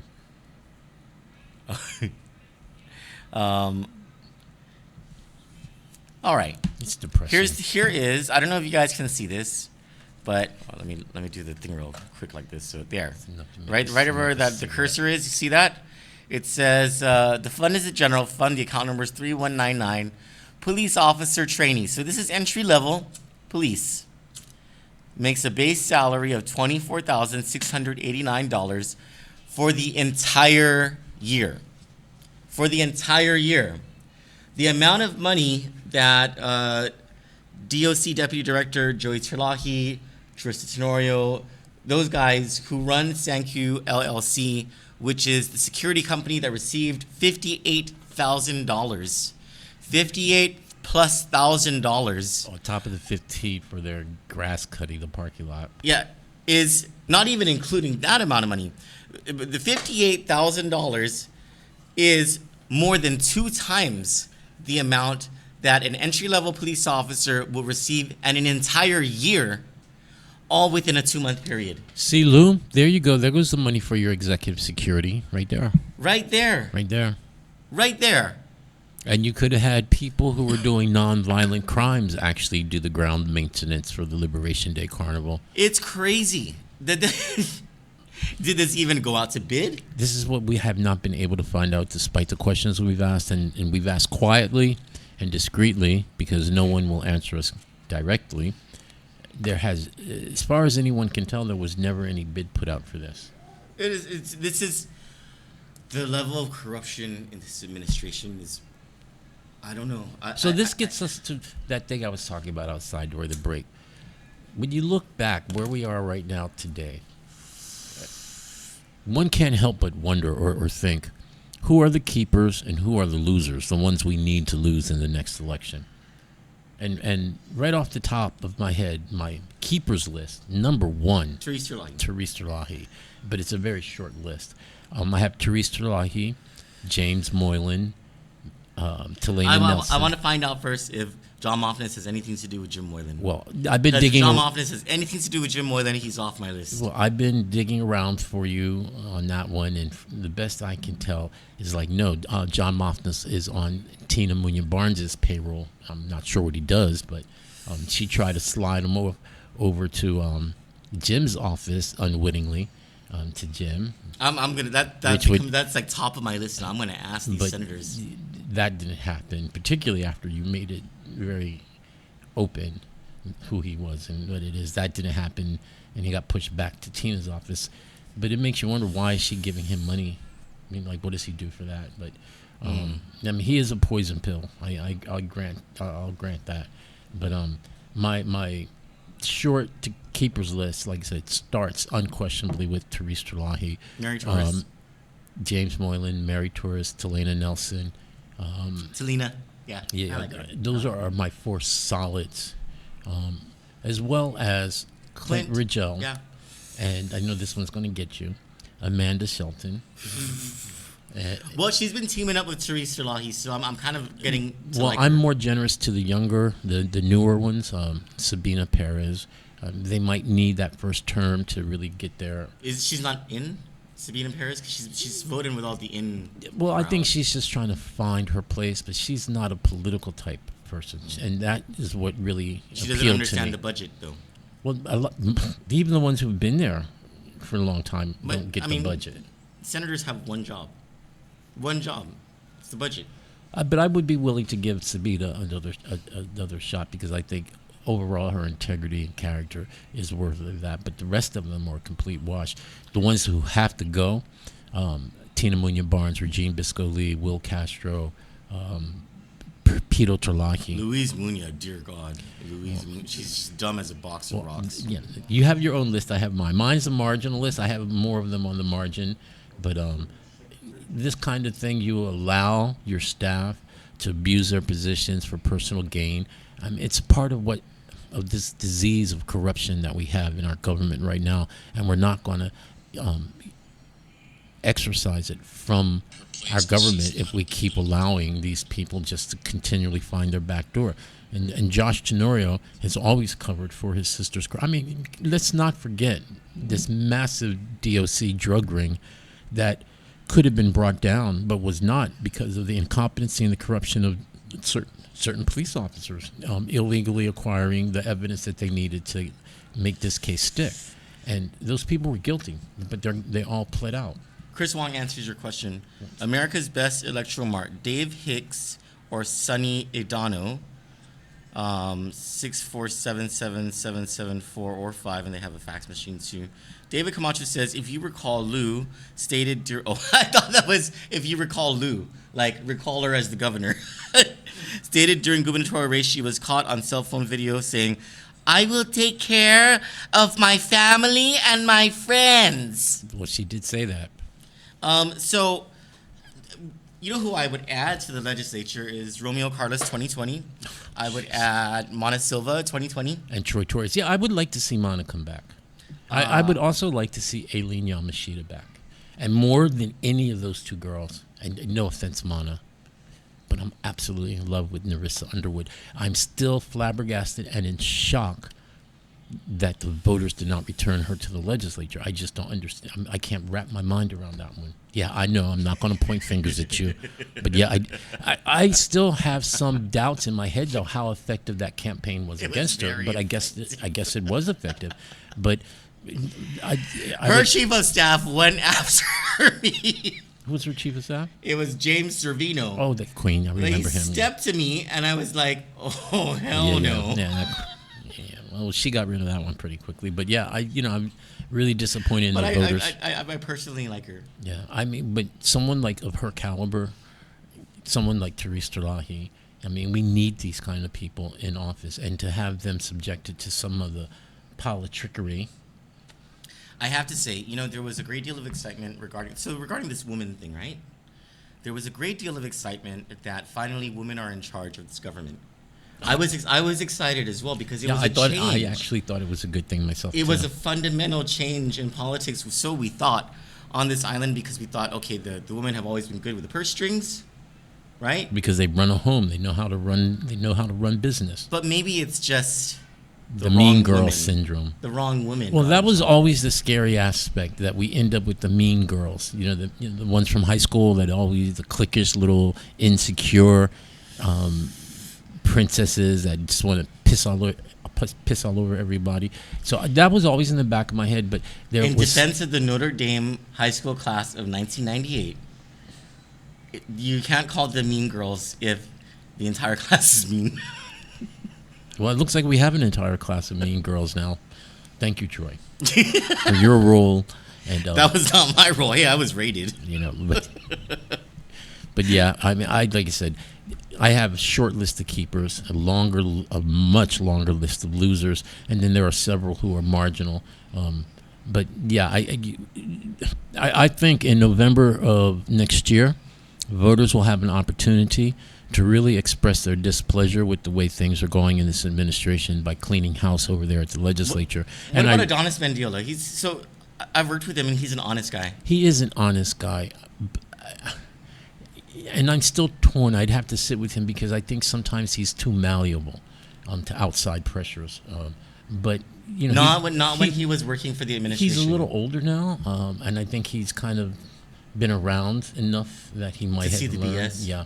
Yeah. So yeah, I personally, and you know, it's my Republican leanings here, but you know, it's funny we're talking about this. I was thinking about it on the way down. Lou has really created an excellent opportunity for the Republican Party of Guam to really manifest itself and step up to the plate. Or the Independent Party. The problem, we don't have one, and we need an independent party going. Okay, I'll get to it. Hello, but for the Republicans who are already in place and organized, I'd like to see someone like Shelley Gibson and Shelley Gibson 2020 and Tracy Limtiaco as well. Tracy 2020. I mean, they're intelligent. They know the game, and you know, Tracy went out on the limb, putting her own personal reputation on the line, trying to bring the party back together, even if it was for Ray. And it was a doomed shot, but she still did it because she believed it was the right thing to do for the party. Right now, my feelings like that. The Republican Party, I thought they were about to gear up when they endorsed the congressman's efforts loudly and publicly to bring war claims to a closure. And then they fizzled again. So Tello Taidagui seems to have stepped up to try to fill this void in leadership in the Republican Party in the legislature. And then there's James Moylan, who's clearly on the fast track for the top of the ticket in 2022. Again, if John Moffness has anything to do with that? Yeah, well, he'll be a poison pill for any Republican for me, or any Democrat. But I think right now the Republican Party really needs to get their game together and start now looking for people. How they've treated Mary Torres from the start of this term, these senators, these Republican senators, is inexcusable. There's no reason that they there's should. only two Republican senators, and that's James and Mary. Tello seems to be shifting back to her roots, and we'll see how that goes. It is kind of iffy right now because we are getting word that somehow she's associated with taking advice from John Moffness. And if that's true, it would be a shame because she was really, even with the arbitration bill, I'll give her points for that, but I won't give her a vote for it. I draw the line. I'll be a petty Patricia about it. You know, Well, that's not being petty. I mean, there are individuals, very key individuals, who have played a big role in a lot of the problems that we have here in government, and he's definitely one of them. Yeah, and he's ugly. So let's talk about the darling of the people, Senator Therese Sirlahi. I'd like talking about her. that's because we're gonna close with this segment because Senator. Hold on, I'm getting a photo. One second. I'm getting some messages too. I love it. See, this is what I like about YouTube. When we go there, they can actually we can share their things straight to screen. I'm getting a message. Oh my God, did you forget this? And it was my source regarding the Disco Lee thing. Guess who did the profit and loss statement for the mayors? No wonder it's such a shiesty. It's not shiesty because they don't know what the hell they're doing. It's shiesty because it's sneaky intentionally. Therese Areola. Get the fuck out of here. Yep, and she knows how to do a profit and loss statement, or she should. But that was I told you. But she's also lazy, so it was probably done at the last minute. But that was done to hide shit. I told you. If the know what a first P&L person in looks this like. administration who's going to go to jail is Therese Areola. When you're saying that, I just got that. You're like, yeah, I'm getting too. Since December, when they named some of their cabinet members, I was like, oh, Therese Areola is going to go to jail first. No doubt. The feds there's going to be a federal raid at wherever she goes, and she's going to go to jail. Hey, thank you for that information. But yeah, Therese Areola was responsible for putting together that bogus profit and loss statement presented by the mayor's council to the media. Okay, so Senator Therese Sirlahi, if you haven't been watching the legislature, and really people I cannot implore you enough to actually watch on Guam Legislature Media, which is the legislature's YouTube page. You can see just go all to of YouTube these. and punch in Guam Legislature. It'll pop up. And it'll be worth your while. Like there are break segments. You can skip through the breaks because of course they're going to be very boring.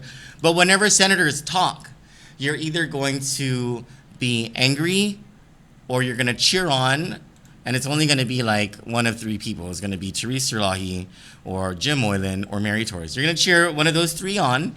And when it's someone else who's talking, you're likely going to be angry or you're going to laugh because of how stupid they look or sound. So all in all, these sessions are very, very entertaining. And I have to hand it to Joe San Augustine, the chairman of these discussions, because these discussions, except for the breaks, are happening in the open. Actually, it's not Joe San Augustine's. It's not to his credit. It's to the credit of Senator Therese Sirlahi, who is the maverick of this legislature, and she's forcing everyone. Oh, I just love her. She's forcing everyone to discuss things openly. And she's doing it in such a way where she makes it very easy for the people to understand some of the complex issues. And I just love the little side remarks and the unspoken innuendo in her voice. Okay, so we're gonna watch a segment of the session where she just lets it out. She just belts it out, and this is because this was last night. Senator Louise Muñoz.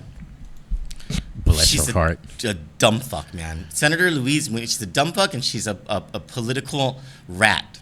Okay, Senator Louise Muñoz has only spoken once during these discussions, and it was about an amendment to the budget to appropriate the excess revenues. They're still on this whole everyone is trying to make a grab for these excess revenues from this fiscal year. It's like Christmas time in the Guam legislature. They're all trying to make the grab for it once Therese made it clear that they exist. Because they didn't understand it before. Should be put aside. Now they all want to get it, and it's exactly why she's fighting so hard to put money into the hospital in a locked account so they can't get their grubby little hands on it. But so it's devolved. And so the senators are trying to get their grubby little hands on this. But the other person I have to give credit to for this as well is Senator Amanda Shelton, who is really fighting hard to education. Make sure that the kids over at UOG don't have to endure 30% tuition increase. And we, like I said, we have a package coming up later this week, and it will expressly, from the words of this administration's own mouths, about how important education is, public safety, healthcare. Well, they said their first priority is GMH. Versus what they're doing here now. Yeah. So I have a few words to say about UOG and how they're just a cash freaking hell. But they want raises for the guys who were trying to protect the rapists and all that. They have continuing appropriations, so they don't have lapse funds. Their unused funding continues in existence, and the fact that they're asking for more and then they're gonna try and sock a tuition increase to their students, they're full of shit. UOG is full of shit. For raises, not for the kids. Yeah. Not for maintaining a tuition that is affordable so that our young people who are of age to become contributive members of the economy have the kind of training they need to be able to do that and do it here without having to leave the island. They want young kids at UOG to be subservient to psychology rapist professors. Ugh. So, what had happened last night during session, this is while we were live actually, was Senator Louise Muñoz made an amendment to devote more money to Guam Cancer Care or to the Guam Cancer Trust Fund or whatever the hell it's called at the University of Guam. You watch that shit. Dude, So- this is going to make me smoke and get cancer because that's So, some shit. so because Louise is dumb, she didn't read this year's budget, the current budget, which says that this fund has full access to all of its appropriations. So she made this argument about how, it can only access 25% of its funding has been kept from it. And so Senator Therese Sirlahi says, I don't want to take anything away from cancer, but I just want to point out that in this current budget that they're operating from, it clearly says, notwithstanding any other provision of law, that they have full access to that funding. So why they're not using that funding is beyond me. But, they have funding, Mr. Chairman. They have funding. And Medicaid and Medicare, they don't have funding. And we're talking, and there's cancer patients there as well, but there's also patients with diabetes. There's poor patients. Basically for the poor and for the working class of this island, What about them? And this is a crisis that they're facing. But Luis Buña digs in her heels because she's an idiot. Because she has more strands of like nappy hair than there are brain cells in her head. So she digs in her heels. Leave nappy hair alone. I have nappy hair. Let's stop picking on our hairs. So she digs in her heels and doesn't understand, doesn't even listen to what Senator Therese Terlahi is saying. And so the Senator Therese Terlahi, after tons of debate about this motion, has this to say. She nearly brought me to tears. Does anybody want to speak to our amendment? Yes, ma'am. Senator Therese.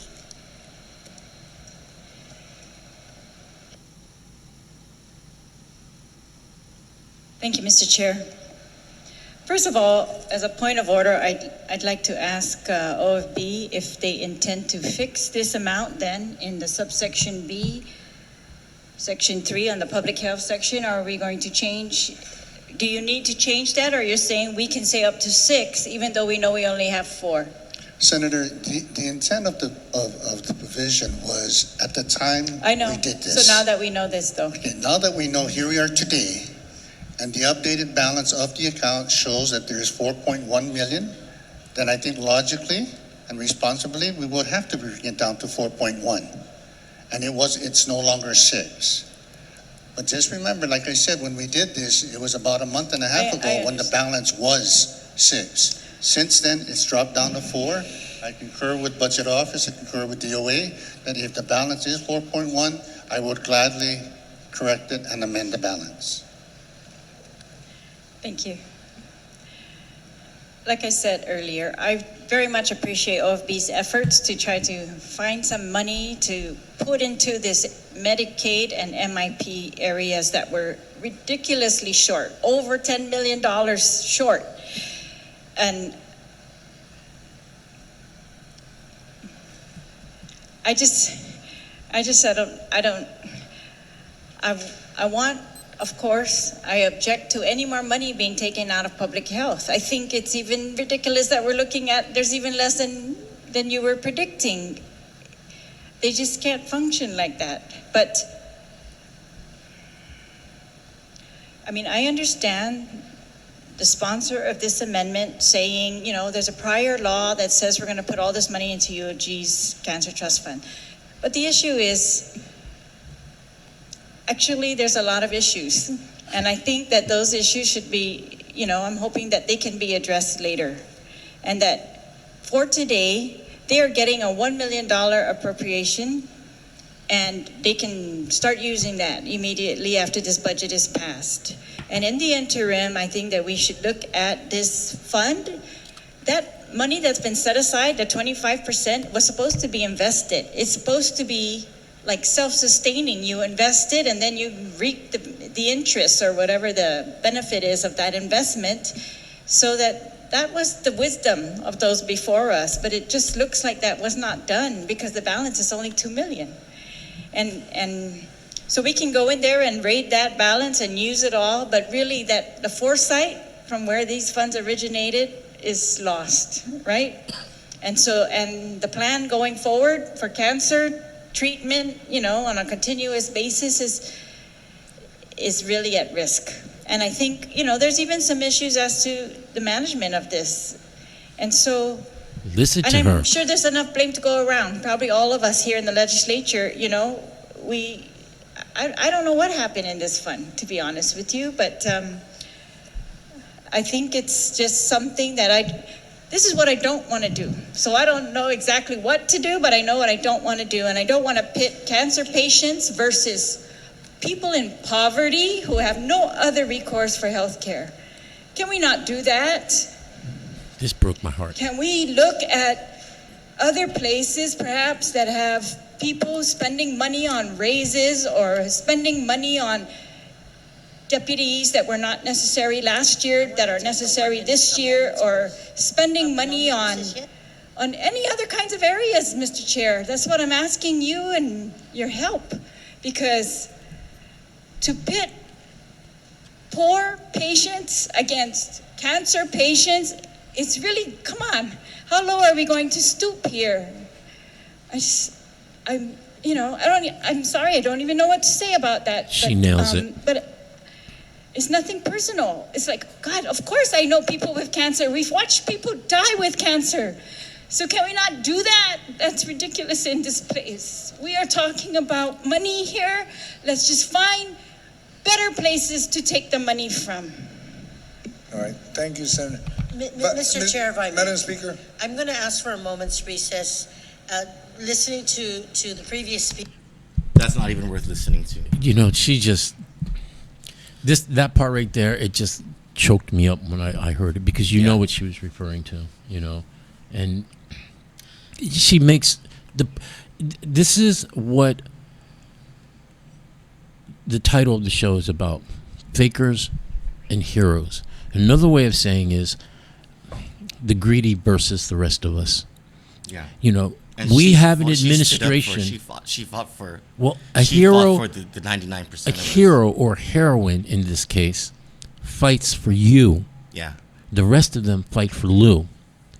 We are looking at an administration that has reduced our government to the point of fighting to choose between sick, poor people and raises and bodyguards and deputies that aren't needed.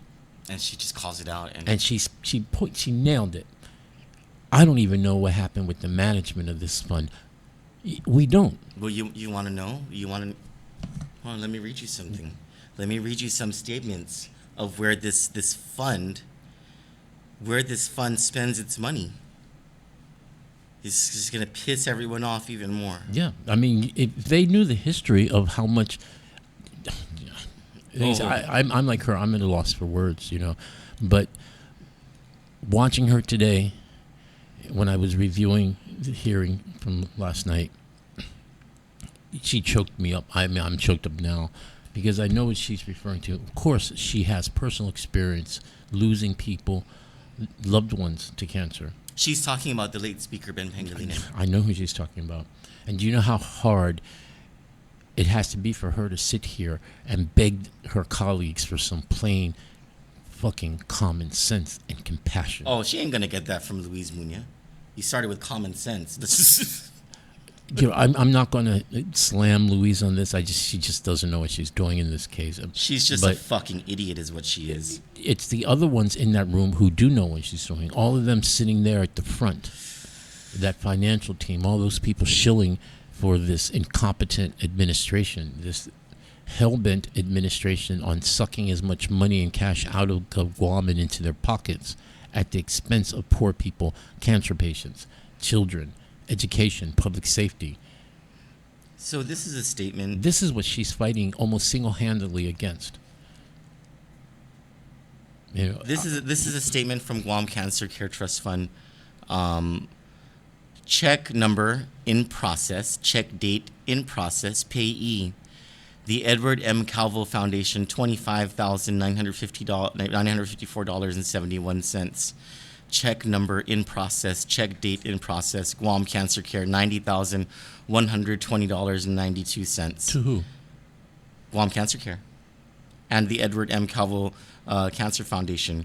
Now, this is disbursements in August 2019, check number 638648, check date August 2, the Edward M. Calvo Cancer Foundation, $19,968.09. To Guam Cancer Care, $66,736.61. Wait, repeat that last one. To the Guam Cancer Care. This is from the trust fund, which is a separate entity. And when I was like, I thought it was the same thing, and it was told to me that no, they're two separate entities, and that this trust fund, what it does is it writes checks to the different cancer groups, places. yeah. So I'm like, so we have a trust fund being run out of the University of Guam Speaker, with I know that with employees who are funded by public funds, and all their job is to disperse funds to other cancer organizations.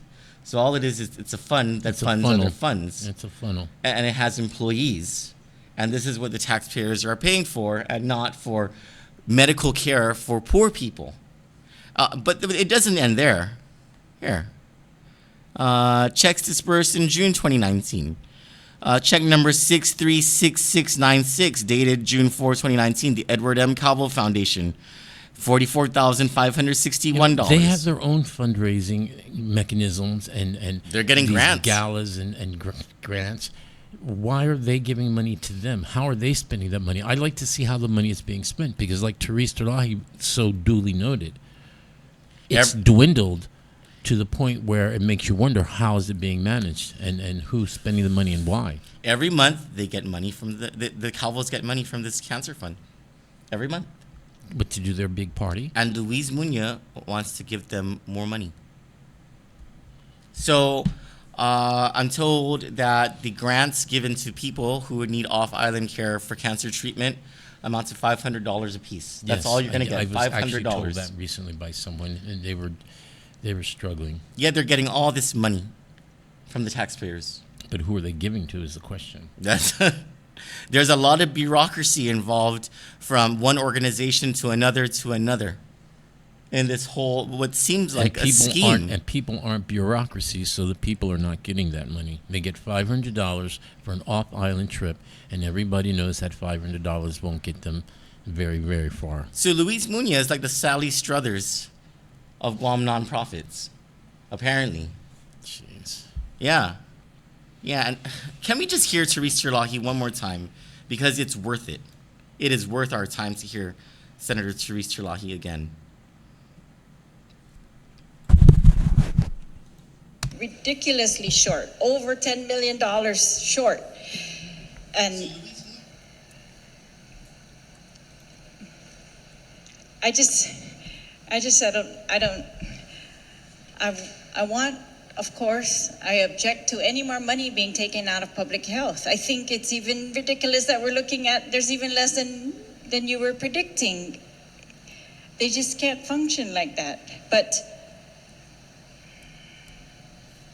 I mean, I understand the sponsor of this amendment saying, there's a prior law that says we're going to put all this money into UOG's Cancer Trust Fund. But the issue is, actually, there's a lot of issues. And I think that those issues should be, I'm hoping that they can be addressed later. And that for today, they are getting a $1 million appropriation, and they can start using that immediately after this budget is passed. And in the interim, I think that we should look at this fund. That money that's been set aside, the 25%, was supposed to be invested. It's supposed to be like self-sustaining. You invest it and then you reap the interest or whatever the benefit is of that investment. So that was the wisdom of those before us, but it just looks like that was not done because the balance is only $2 million. And so we can go in there and raid that balance and use it all, but really that the foresight from where these funds originated is lost, right? And the plan going forward for cancer treatment, on a continuous basis is really at risk. And I think, there's even some issues as to the management of this. And I'm sure there's enough blame to go around. Probably all of us here in the legislature, I don't know what happened in this fund, to be honest with you, but I think it's just something that this is what I don't want to do. So I don't know exactly what to do, but I know what I don't want to do. And I don't want to pit cancer patients versus people in poverty who have no other recourse for health care. Can we not do that? Can we look at other places perhaps that have people spending money on raises or spending money on deputies that were not necessary last year that are necessary this year, or spending money on any other kinds of areas, Mr. Chair? That's what I'm asking you and your help, because to pit poor patients against cancer patients, it's really, come on, how low are we going to stoop here? Low. I'm sorry, I don't even know what to say about that, but it's nothing personal. It's like, God, of course I know people with cancer. We've watched people die with cancer. So can we not do that? That's ridiculous in this place. We are talking about money here. Let's just find better places to take the money from. All right, thank you, Senator. Mr. Chair. I dare anyone to challenge that argument. I just double dare anyone to challenge it. I mean, I don't think she needs an army behind her, but hey, I got your back, girl. I'm there with her. The passion just chokes me up. You know. God may Ben Pangolin rest in peace. God bless his soul. But and every when she talks about survivor losing that, she knows personally the pain that it is. So it is not a matter of not caring. It's like, let's get real. This money has to come from somewhere else, but it has to be done here. But the point is driven home. We're reduced in this administration and in this legislature with these people to pitting poor, sick people against individuals already earning more money than the average family here in Guam who just want more. So fuck you, Luis Muñoz. Fuck you. Again, because you're an idiot, but now you're a heartless idiot. You know? I just, you know, in the events that have unfolded in the legislature this week, tell any political person, and let me just put my purely political hat on right now, and just give some advice to the politicos in the Guam legislature. If you don't want to lose the next election, if that's all you care about is just winning the next election, okay?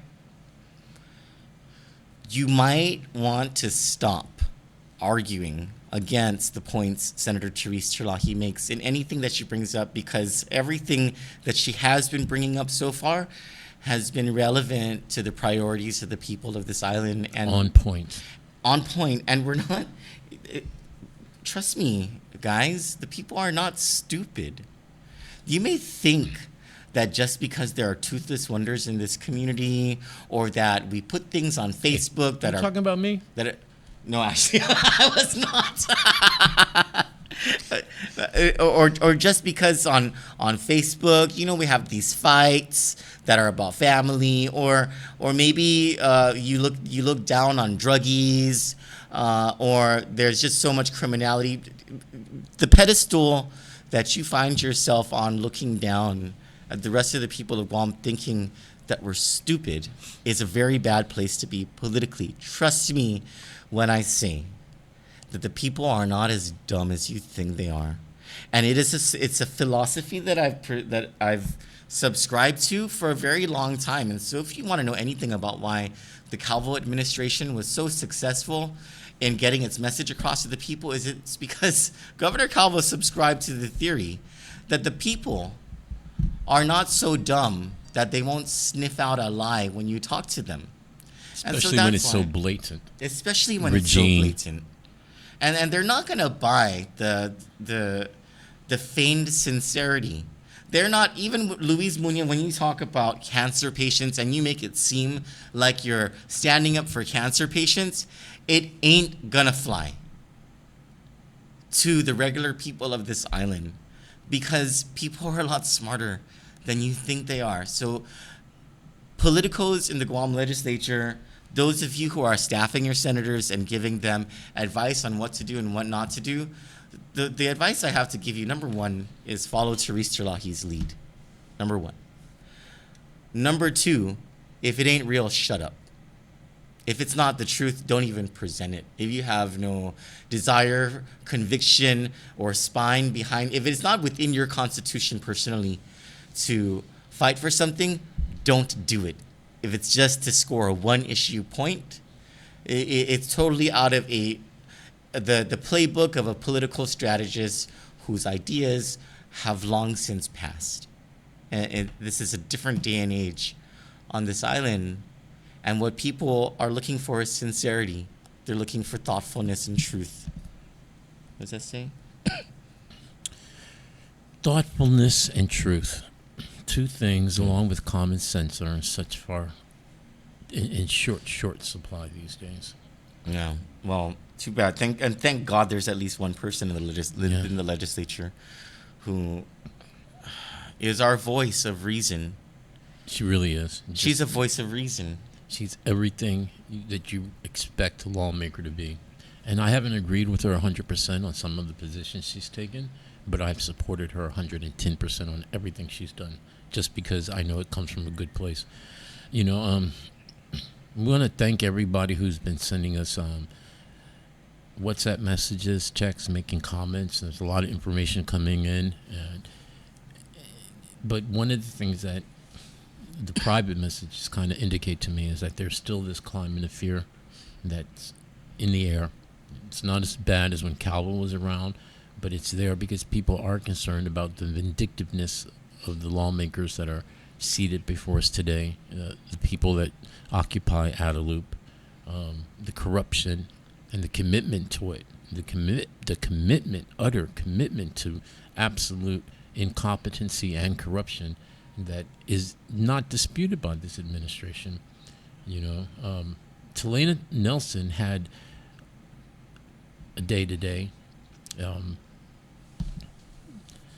along with the good work being done by Therese Terlai. She made an amendment earlier today where she wanted to take $1 million from the court and bring it over to DOE to really address some of the faulty issues in the schools.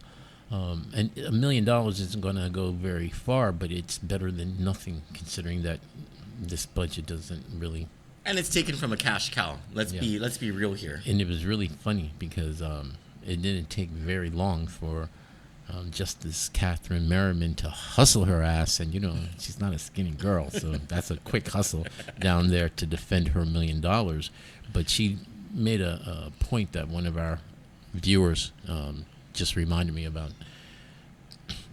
The health insurance contract, which Take Care is trying to stop. Ken Leon Guerrero has been fighting a battle against, and others just know how horrible it is, but won't say anything. We've been fighting.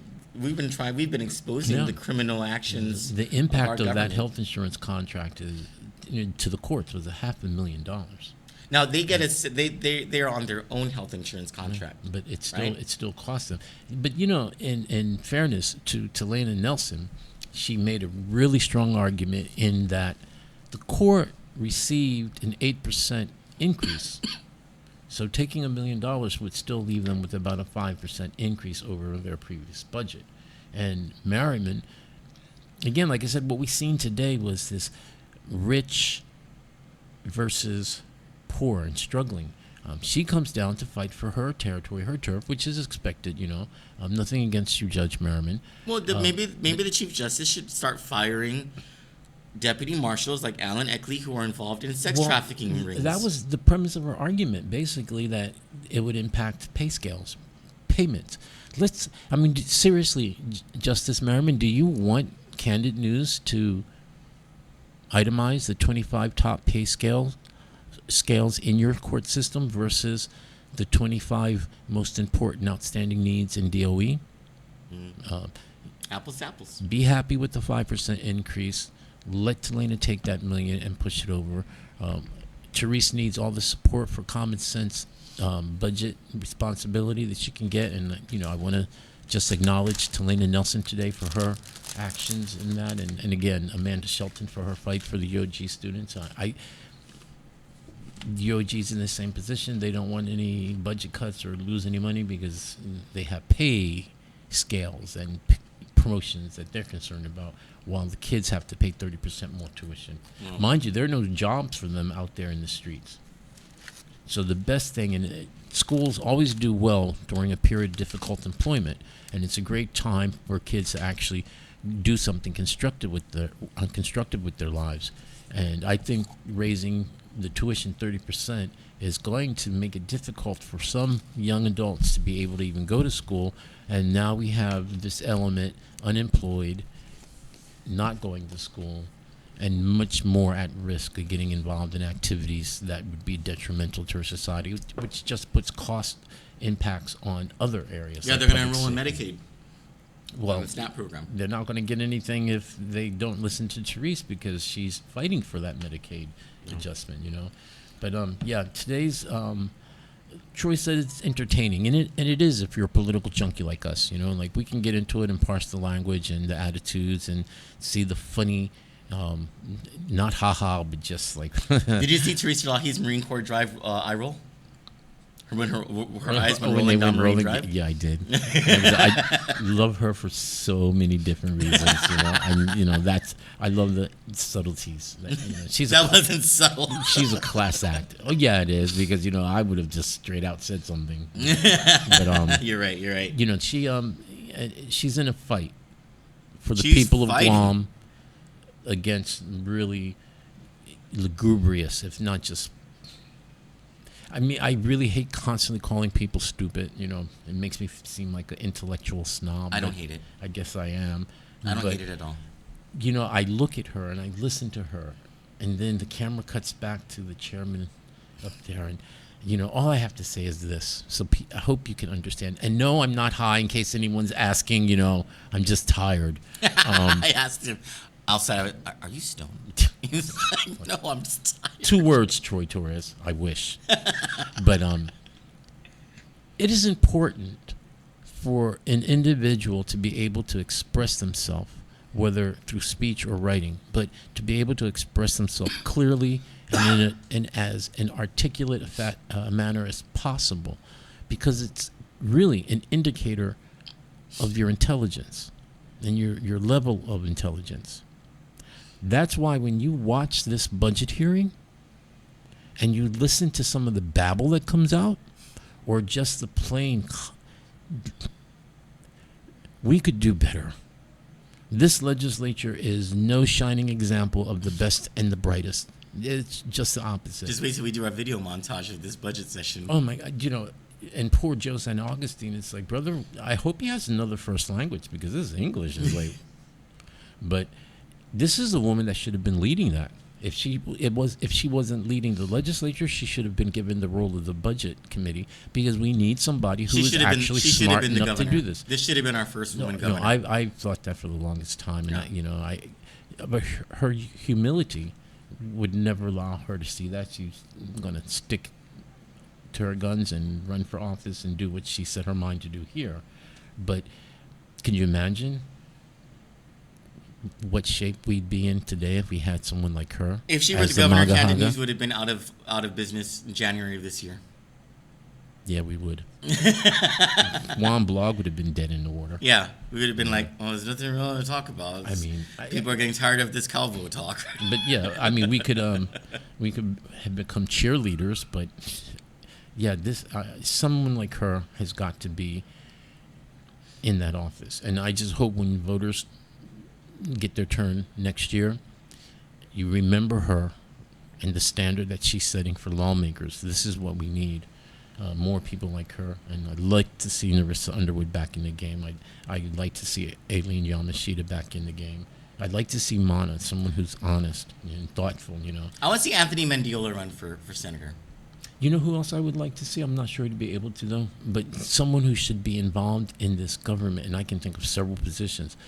A fellow by the name of Jesse Mendiola. Jesse. Yes. That's our cello. His example to individuals who have gone through similar situations and circumstances, and how he's come out of it, and his positivity. He, instead of someone as mean, arrogant, bitchy, and incompetent as a Therese Arreola over at behavioral wellness, we need. Is this Therese Arreola of the penitentiary Areolas? But someone like that should be over there as part of a program, a recovery, program, to really make a difference in our community where it matters the most, And instead we have mullies who are useless, doing what? I can think of. There's so many good people in this community here, a wealth of resources that are just not being tapped. And I think someone like Therese Terlahi would be the kind of person who would bring the vision, a broader vision of what can be done and who can do what to the table. And working as a senator, just a senator, it's really not tapping into what she has the potential for all of us and for this island. And just to clarify that thing about the recall you read earlier, because it was a nightmare last night, no joke. I actually had this in a dream. I woke up like, what the hell? Well, if it involved the recall of the governor, don't say it because you don't want it to come. I do not want her to be recalled because I would choose Lou every day over Josh.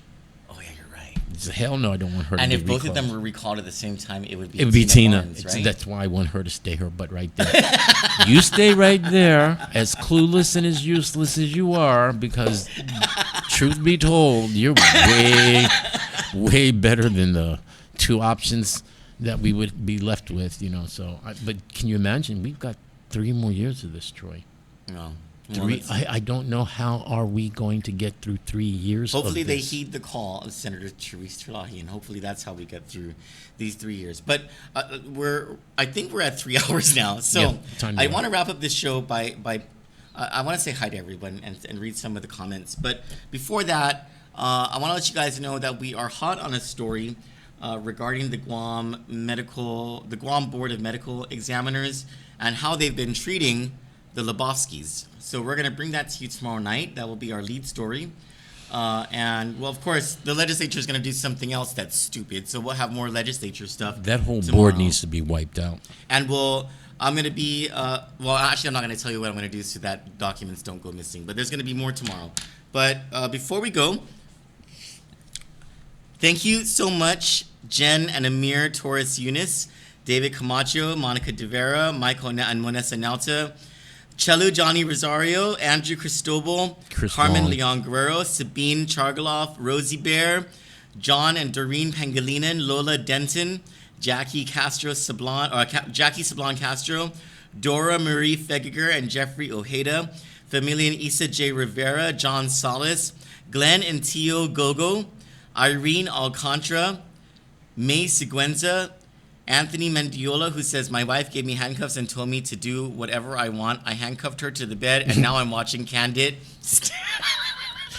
I knew where he was going to go with this. Judy K. Castillo, thank you for sharing. Joanne Fullerton, Yvette Acosta, Richarlie Allig, John Doreen. I already said that. Joe Godin, Glenn and Tio say to Johnny, speedy recovery, Johnny, and she said thank you. Our sister Georgine Tysono, who was sending some messages in our chat room that were really funny, and when we're done with this live cast, I'm going straight to Mariana's dirty laundry to find out what the hell's going on. Tony Paul, Elena Garcia, who says, hi, Troy and Romeo. I would like to share with you about GMH. GMH is so sad. Went to visit my prima. You would not believe what I saw. They made my cousin use a gown which was cut up on the arms. GMH does need help. We need to support Senator Therese Terlahi in getting that help there. Joseph Taidigui, who says, great idea, Romeo Carlos, about YouTube platform. Hey. Thank you. Mark Uggan, David Camacho also says, switch over from Facebook to YouTube. Felt lonely on YouTube. Amy Jackson, Lauren Baza. Let's see. Thank you, everyone, for joining our show. Cousin Shelly Gibson, she says, oh my goodness, truth speaks perfect clarity and veritas. This was probably on the port thing, right? That's regarding when we were talking about the port, yeah. Mr. Lebowski says, I like watching on YouTube. Shelley says that findings paper was all fabrication and exaggerated rubbish. They found the tiniest piece of lint and turned it into a BS case. She's referring to the findings that Mike Phillips and the Orca and Dan Tedinko all put together to try to railroad their victims. John Salas says, what a royal fuck-up mess. So sad. Yeah. Alicia Kanata says, hi, my friends. What did I miss? Oh, you read that already, right? That's what you said a lot. Thank you for the clarification on purse snatching. Hi, Gina Call. Johnny says, you guys better save me some cookies. I saved you cookies, Chalu. I don't know about everybody else here. Eric, you finished the latte cookies? I was looking for it. I don't know where it went. Yeah, I know. You don't I know think where Troy the hit latte him. cookies went? You guys are not fucking blaming me for that shit. Marvin Francisco, hello from Baguio. Hey, girl. Thank you so much for watching all this, and thank you so much. Destiny Farnham, Rissa Delgado Castro, who says, I know mayors who will sign off on community service for people who never came to serve because the mayor is good friends with the people. David Camacho says, alternative sentencing program. These people are not allowed to use power tools, avoid injury and liability. They can handle a rake, broom, mop, etc. It's a lot of work they can still do. Johnny says we're going to die for those cookies. Gary Shonel says, did she say mega haga?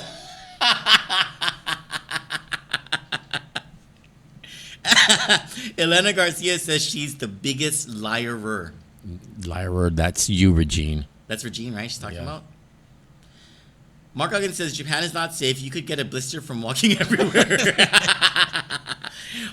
Rich and Joe Meno clarify. It's not San Antonio Laundromat. It's San Lorenzo Laundromat. San Lorenzo. In Jigo. Thanks, guys. David Lebowski says, can her security take weapons to the Philippines or Japan? If not, her security is useless off island. Actually, no, they cannot. They, you should remember this happened with Christine Calvo and the lesbian cop that she took with her, and she tried to take her cop into Japan, and she got in trouble for it. Please tell me she didn't try to take a lesbian Leatherman thing. Well, she was a female cop. She looked like she was. Oh, I'm sorry. Was it a Leatherman? Was it a Leatherman knife? I thought she was a lesbian. She was like. No, she's a lesbian. Yeah. Yeah, but she. I know her. You guys kind of brushed that one under the table too. I wrote about it on the blog, but she got in trouble because she tried to get that gun into Japan, and Japanese were not having it. So yeah, that's a very interesting point right there. So they take police escort for security, where you get blisters for walking so much, to Japan, but they cannot have in arms. And from what I understand, you cannot go anywhere near the Philippines with a gun. They don't have that at all. They don't care who you are. Caritas LG says executive security, that's a BS position. They are nothing more than baggage holders just along for the ride and fun. That's not a joke, actually. That's true. No, it's true. There is no need. So full of themselves. I appreciate, though, that Jeff Cook turned down security. Well, you know what he did not turn down is a tumbler of scotch. Mark Huggins says... A big, tall tumbler of scotch. Mark Huggins says, this is the cop when you call. How can I help you, ma'am? The caller. They're going to kill me. Please send help. The cop. Ma'am, can you come in, sir? I'm busy answering the phone. Rissa Castro says, nah, Lou's not more special. She just has more haters than the rest of us. Shelley Gibson says of Regine Lee giving too much credit to the poser. Increase the font on your technology since you can't speak on your own poser. No, she was speaking on her own. That's why the other person said she looked like she was confused or in pain. She wasn't reading. No one was telling her what to say. She actually had to use her brain, so it hurt. Rissa Delgado Castro gives a translation for what Regine Disco Lee says. I wasn't saying that she was spending too much on GPD overtime. I'm just saying that if she did, it's okay by me. Yeah, that's exactly what she was saying, right? Chris Wong says this government is a joke. Rich and Joe Meno say re-vote in Senator Therese Terlaki, who was the highest vote getter. I mean, like I said, they did her wrong. That should have been our speaker, because she's a leader. Well, Rich and Joe Meno says she would have been the best first lady governor. Yeah. Shelley Gibson says, where's the BS shovel? Rich and Joe Meno say, you're right, Romeo Carlos. I think this is when you were talking about how Therese should be governor. My cousin Shelley, I love her. You know we're related. She says it's Regine. Pathological bullshitter. You know, it's not without coincidence that Regine and Teresa Ariola were together over at Sanctuary when he went through all that mess. Ooh, that's another story. Yeah. Let's see. Kirita says, love the special fur. Oh, that's my Issa. Also, why does RBL talking about furry? Why does RBL Regine Lee look so pained when she speaks? That's her feigned sincerity. That's her talking using her own brain. It hurts. The grass at the carnival was around the stall bumpers, says Mark Hogan. $50,000 for trash bags and bush cutter whips. And you know the shameful thing is no one's going to look into that. Mark again says, don't forget the gas prices went up a few times. Yeah, no freaking, it's still over $4. Oh, damn it. Shelley Gibson says, yes, beauty radiates from inside. Talk about the uglies. We were discussing how really beautiful a person Therese Terlahi is. Yeah. Rissa Delgado Castro and Mark again both say scandal. This is about the Charissa Tenorio.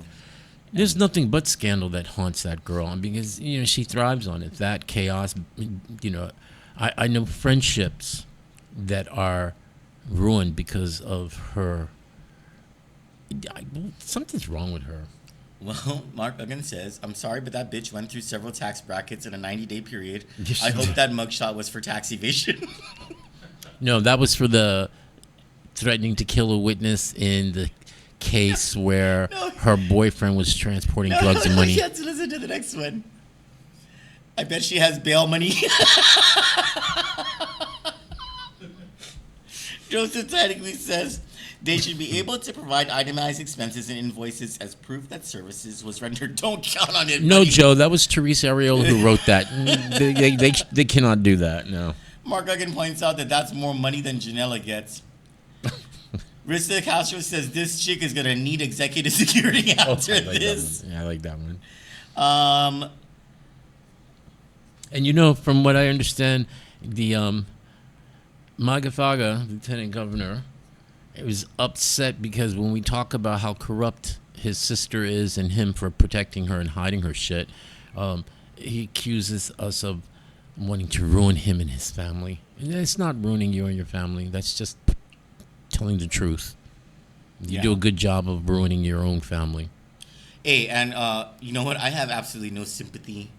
I had to weather Guam blog for 6 years in the Kabul administration. I had to weather that storm, all right? And I also, knocking on my door for 4 years when I was communications director were the likes of Mindy Uggan, Brett Kelman, Gaynor Delano, and real journalists. I never once complained that I had a hard job. I just rolled with the damn punches. And did the job. I did the job. Whatever happened to the real journalists in Guam? Well, who cares? Because now you're taking their place. So, that it works for you. Oh, but we are unprofessional in Candid News because we laugh and smoke and eat on the show. There are a couple of lawmakers I understand who won't. No. Yeah. Mark Duggan says, so sad that we find corruption within the first year of an administration. It's like they don't even care to try and hide their dirt. I have to admit the corrupt game have gotten sloppy. This is exactly what you were talking about. Joseph Tidegui says, I agree, Troy, making checks payable to people without a business license should be investigated. Yes. Kevin Kanata says, I would add Troy 2020. Biba, no. That's how the conversation got started. And then he's going to try to recruit me. It's like, no, boy, we're talking about you because I want him to run. I really do have, I just think that as long as there is a Chamorro man or woman competent and capable enough to run for an elected office, they should be first and foremost the ones to do so. I enjoy my time here. I love my friends here, and they treat me like family, and it's like it's home. But no matter how much I love this place, I don't have Chamorro DNA, and I think it's incumbent upon the people who have roots that go back generations to really step up to the plate and fight for their island and their culture. I mean, it's okay to have friends do that as well. And maybe in my situation, it might not be so bad because I also don't have the family that can be attacked the way they use that against people here.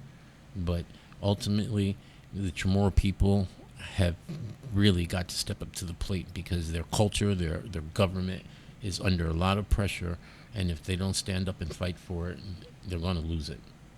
I'm sorry, I wasn't paying attention to the retarded thing you were saying. Romeo Carlos 2020. Yeah, whatever. Yeah, no comments from you, Michael Jackson. There's fighting words here. David Camacho says, women spend their time and our money at Macy's, and Mark Duggan responds, and Ross. And David Camacho agrees, yes, Ross. There ain't nothing wrong with Ross, gentlemen. Yeah, you're getting into fighting territory, There ain't nothing wrong with Ross. Ross is the, Kandit News not only puts out the truth about the dirt, we also tell you about hot trends. And one of the hottest trends right now in the social game is Ross at midnight. It is the number one cruise spot. Don't you dare tell. But it is the number one cruise spot for the singles on the hunt, particularly the gay boys. Are you serious? Yes, Micronesia Mall is. Is that the new cruising site? Yep, that's. Get the out of cruise here. spot, yeah, it used to be here. At I am all GPO, about myself at Ross, and and it's hard when they keep bumping into you though. But yeah, and it's not just for the gay boys and girls and straight ones too. It's no longer church. Yeah, it used to be supermarkets for the straight crowd, single straight crowd. Well, I was always more promiscuous. So for me, it was gay.com and Grindr. Yeah, well, I'm not Oh, sure. and Adam for Adam. I'm not sure it's about hookups as much as it is about just plain meetups. You know, outside That's a waste of of a time. bar. That's a waste of time. Oh, whore. David Camacho says, yes, Republicans are fractured. Democrats are on a fast track to malfunction. Chris Wong says, you guys should do a best of Senator Terlahi compilation video, please. Oh, that's a good idea. It's a good idea. Great idea. Mark Huggins says, BJ Cruz needs to nap. That guy always looks tired. What, did I miss something? Was he on air today? Well, I don't know. I think it's just a a brilliant non sequitur. Mark Huggins says, Munoz spoke only once because someone pulled her string. Mm-hmm. Right. Chris Wong says best clip, and that's the one we played of Teresa Terlahi. I have to hold on. Let me just go right back and. Mark Huggins says, so sad that we find corruption within the first. Oh, I already read that part. Sorry. It's in the first year. This is amazing. It's in the first. You know, I just have to repeat what Teresa Terlahi already said today. I'm at a loss for words. It's just, you know. And I'm not usually at a loss for words. That's not my thing, you know. But I just sit there, open my mouth, and I can't get anything to come out. It's like just the ineptitude and the corruption is driven by stupidity and ineptitude. And I've never seen that. I just... Greed is usually the main reason for corruption. I could understand Eddie Calvo. I really could. You know, I could understand why he was doing what he did and how he did it. Whether I liked it or not, I understood it. This administration, like, girl, you getting millions out of this? I mean, something? Sure, the bank will. Yeah, but... Sure. I actually do not believe Lou came in with the idea of being corrupt. What am I going to get? What am I going to get outside of... I think she came in without an idea. Clueless. Yeah. And she just wanted to be the first woman elected governor, and she still operates under the idea, it seems, that the governor's job is strictly ceremonial, and you shake hands and cut ribbons, and everybody else, the peons, do the work. And it doesn't seem to have sunk in yet to her that it's a real job. Well, you said that she's the first woman See, I got governor. a clip though. I told you I was collecting my stuff today. I have a clip where that talks about just that, straight out of her mouth. Oh, good. And it shows how unprepared she was, and voters didn't listen because she said this right after the primary, trying to describe to Chris Barnett how big the situation is being governor as opposed to senator. I kid you not. I can't wait till I do finish this. Well, former Governor Eddie Calvo always used to say, don't tell me it's raining when you're pissing on my boots. Yes, there's someone very close to me who says that all the time. So here's a little modern day version of our actually, message to the he says Grammarly pisses me off. He man. says, "Don't tell me it's raining when you're pissing on my leg." That's yeah. There's an attorney out there who loves saying that. Oh, you ain't friggin' Madonna. Although I love that shirt.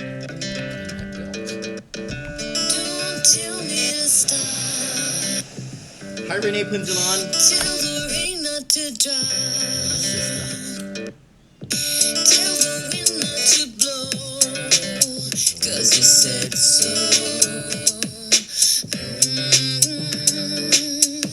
Tell the sun not to shine. Not to get up this time. No. Let it fall by the way. Good night, everyone. We love you.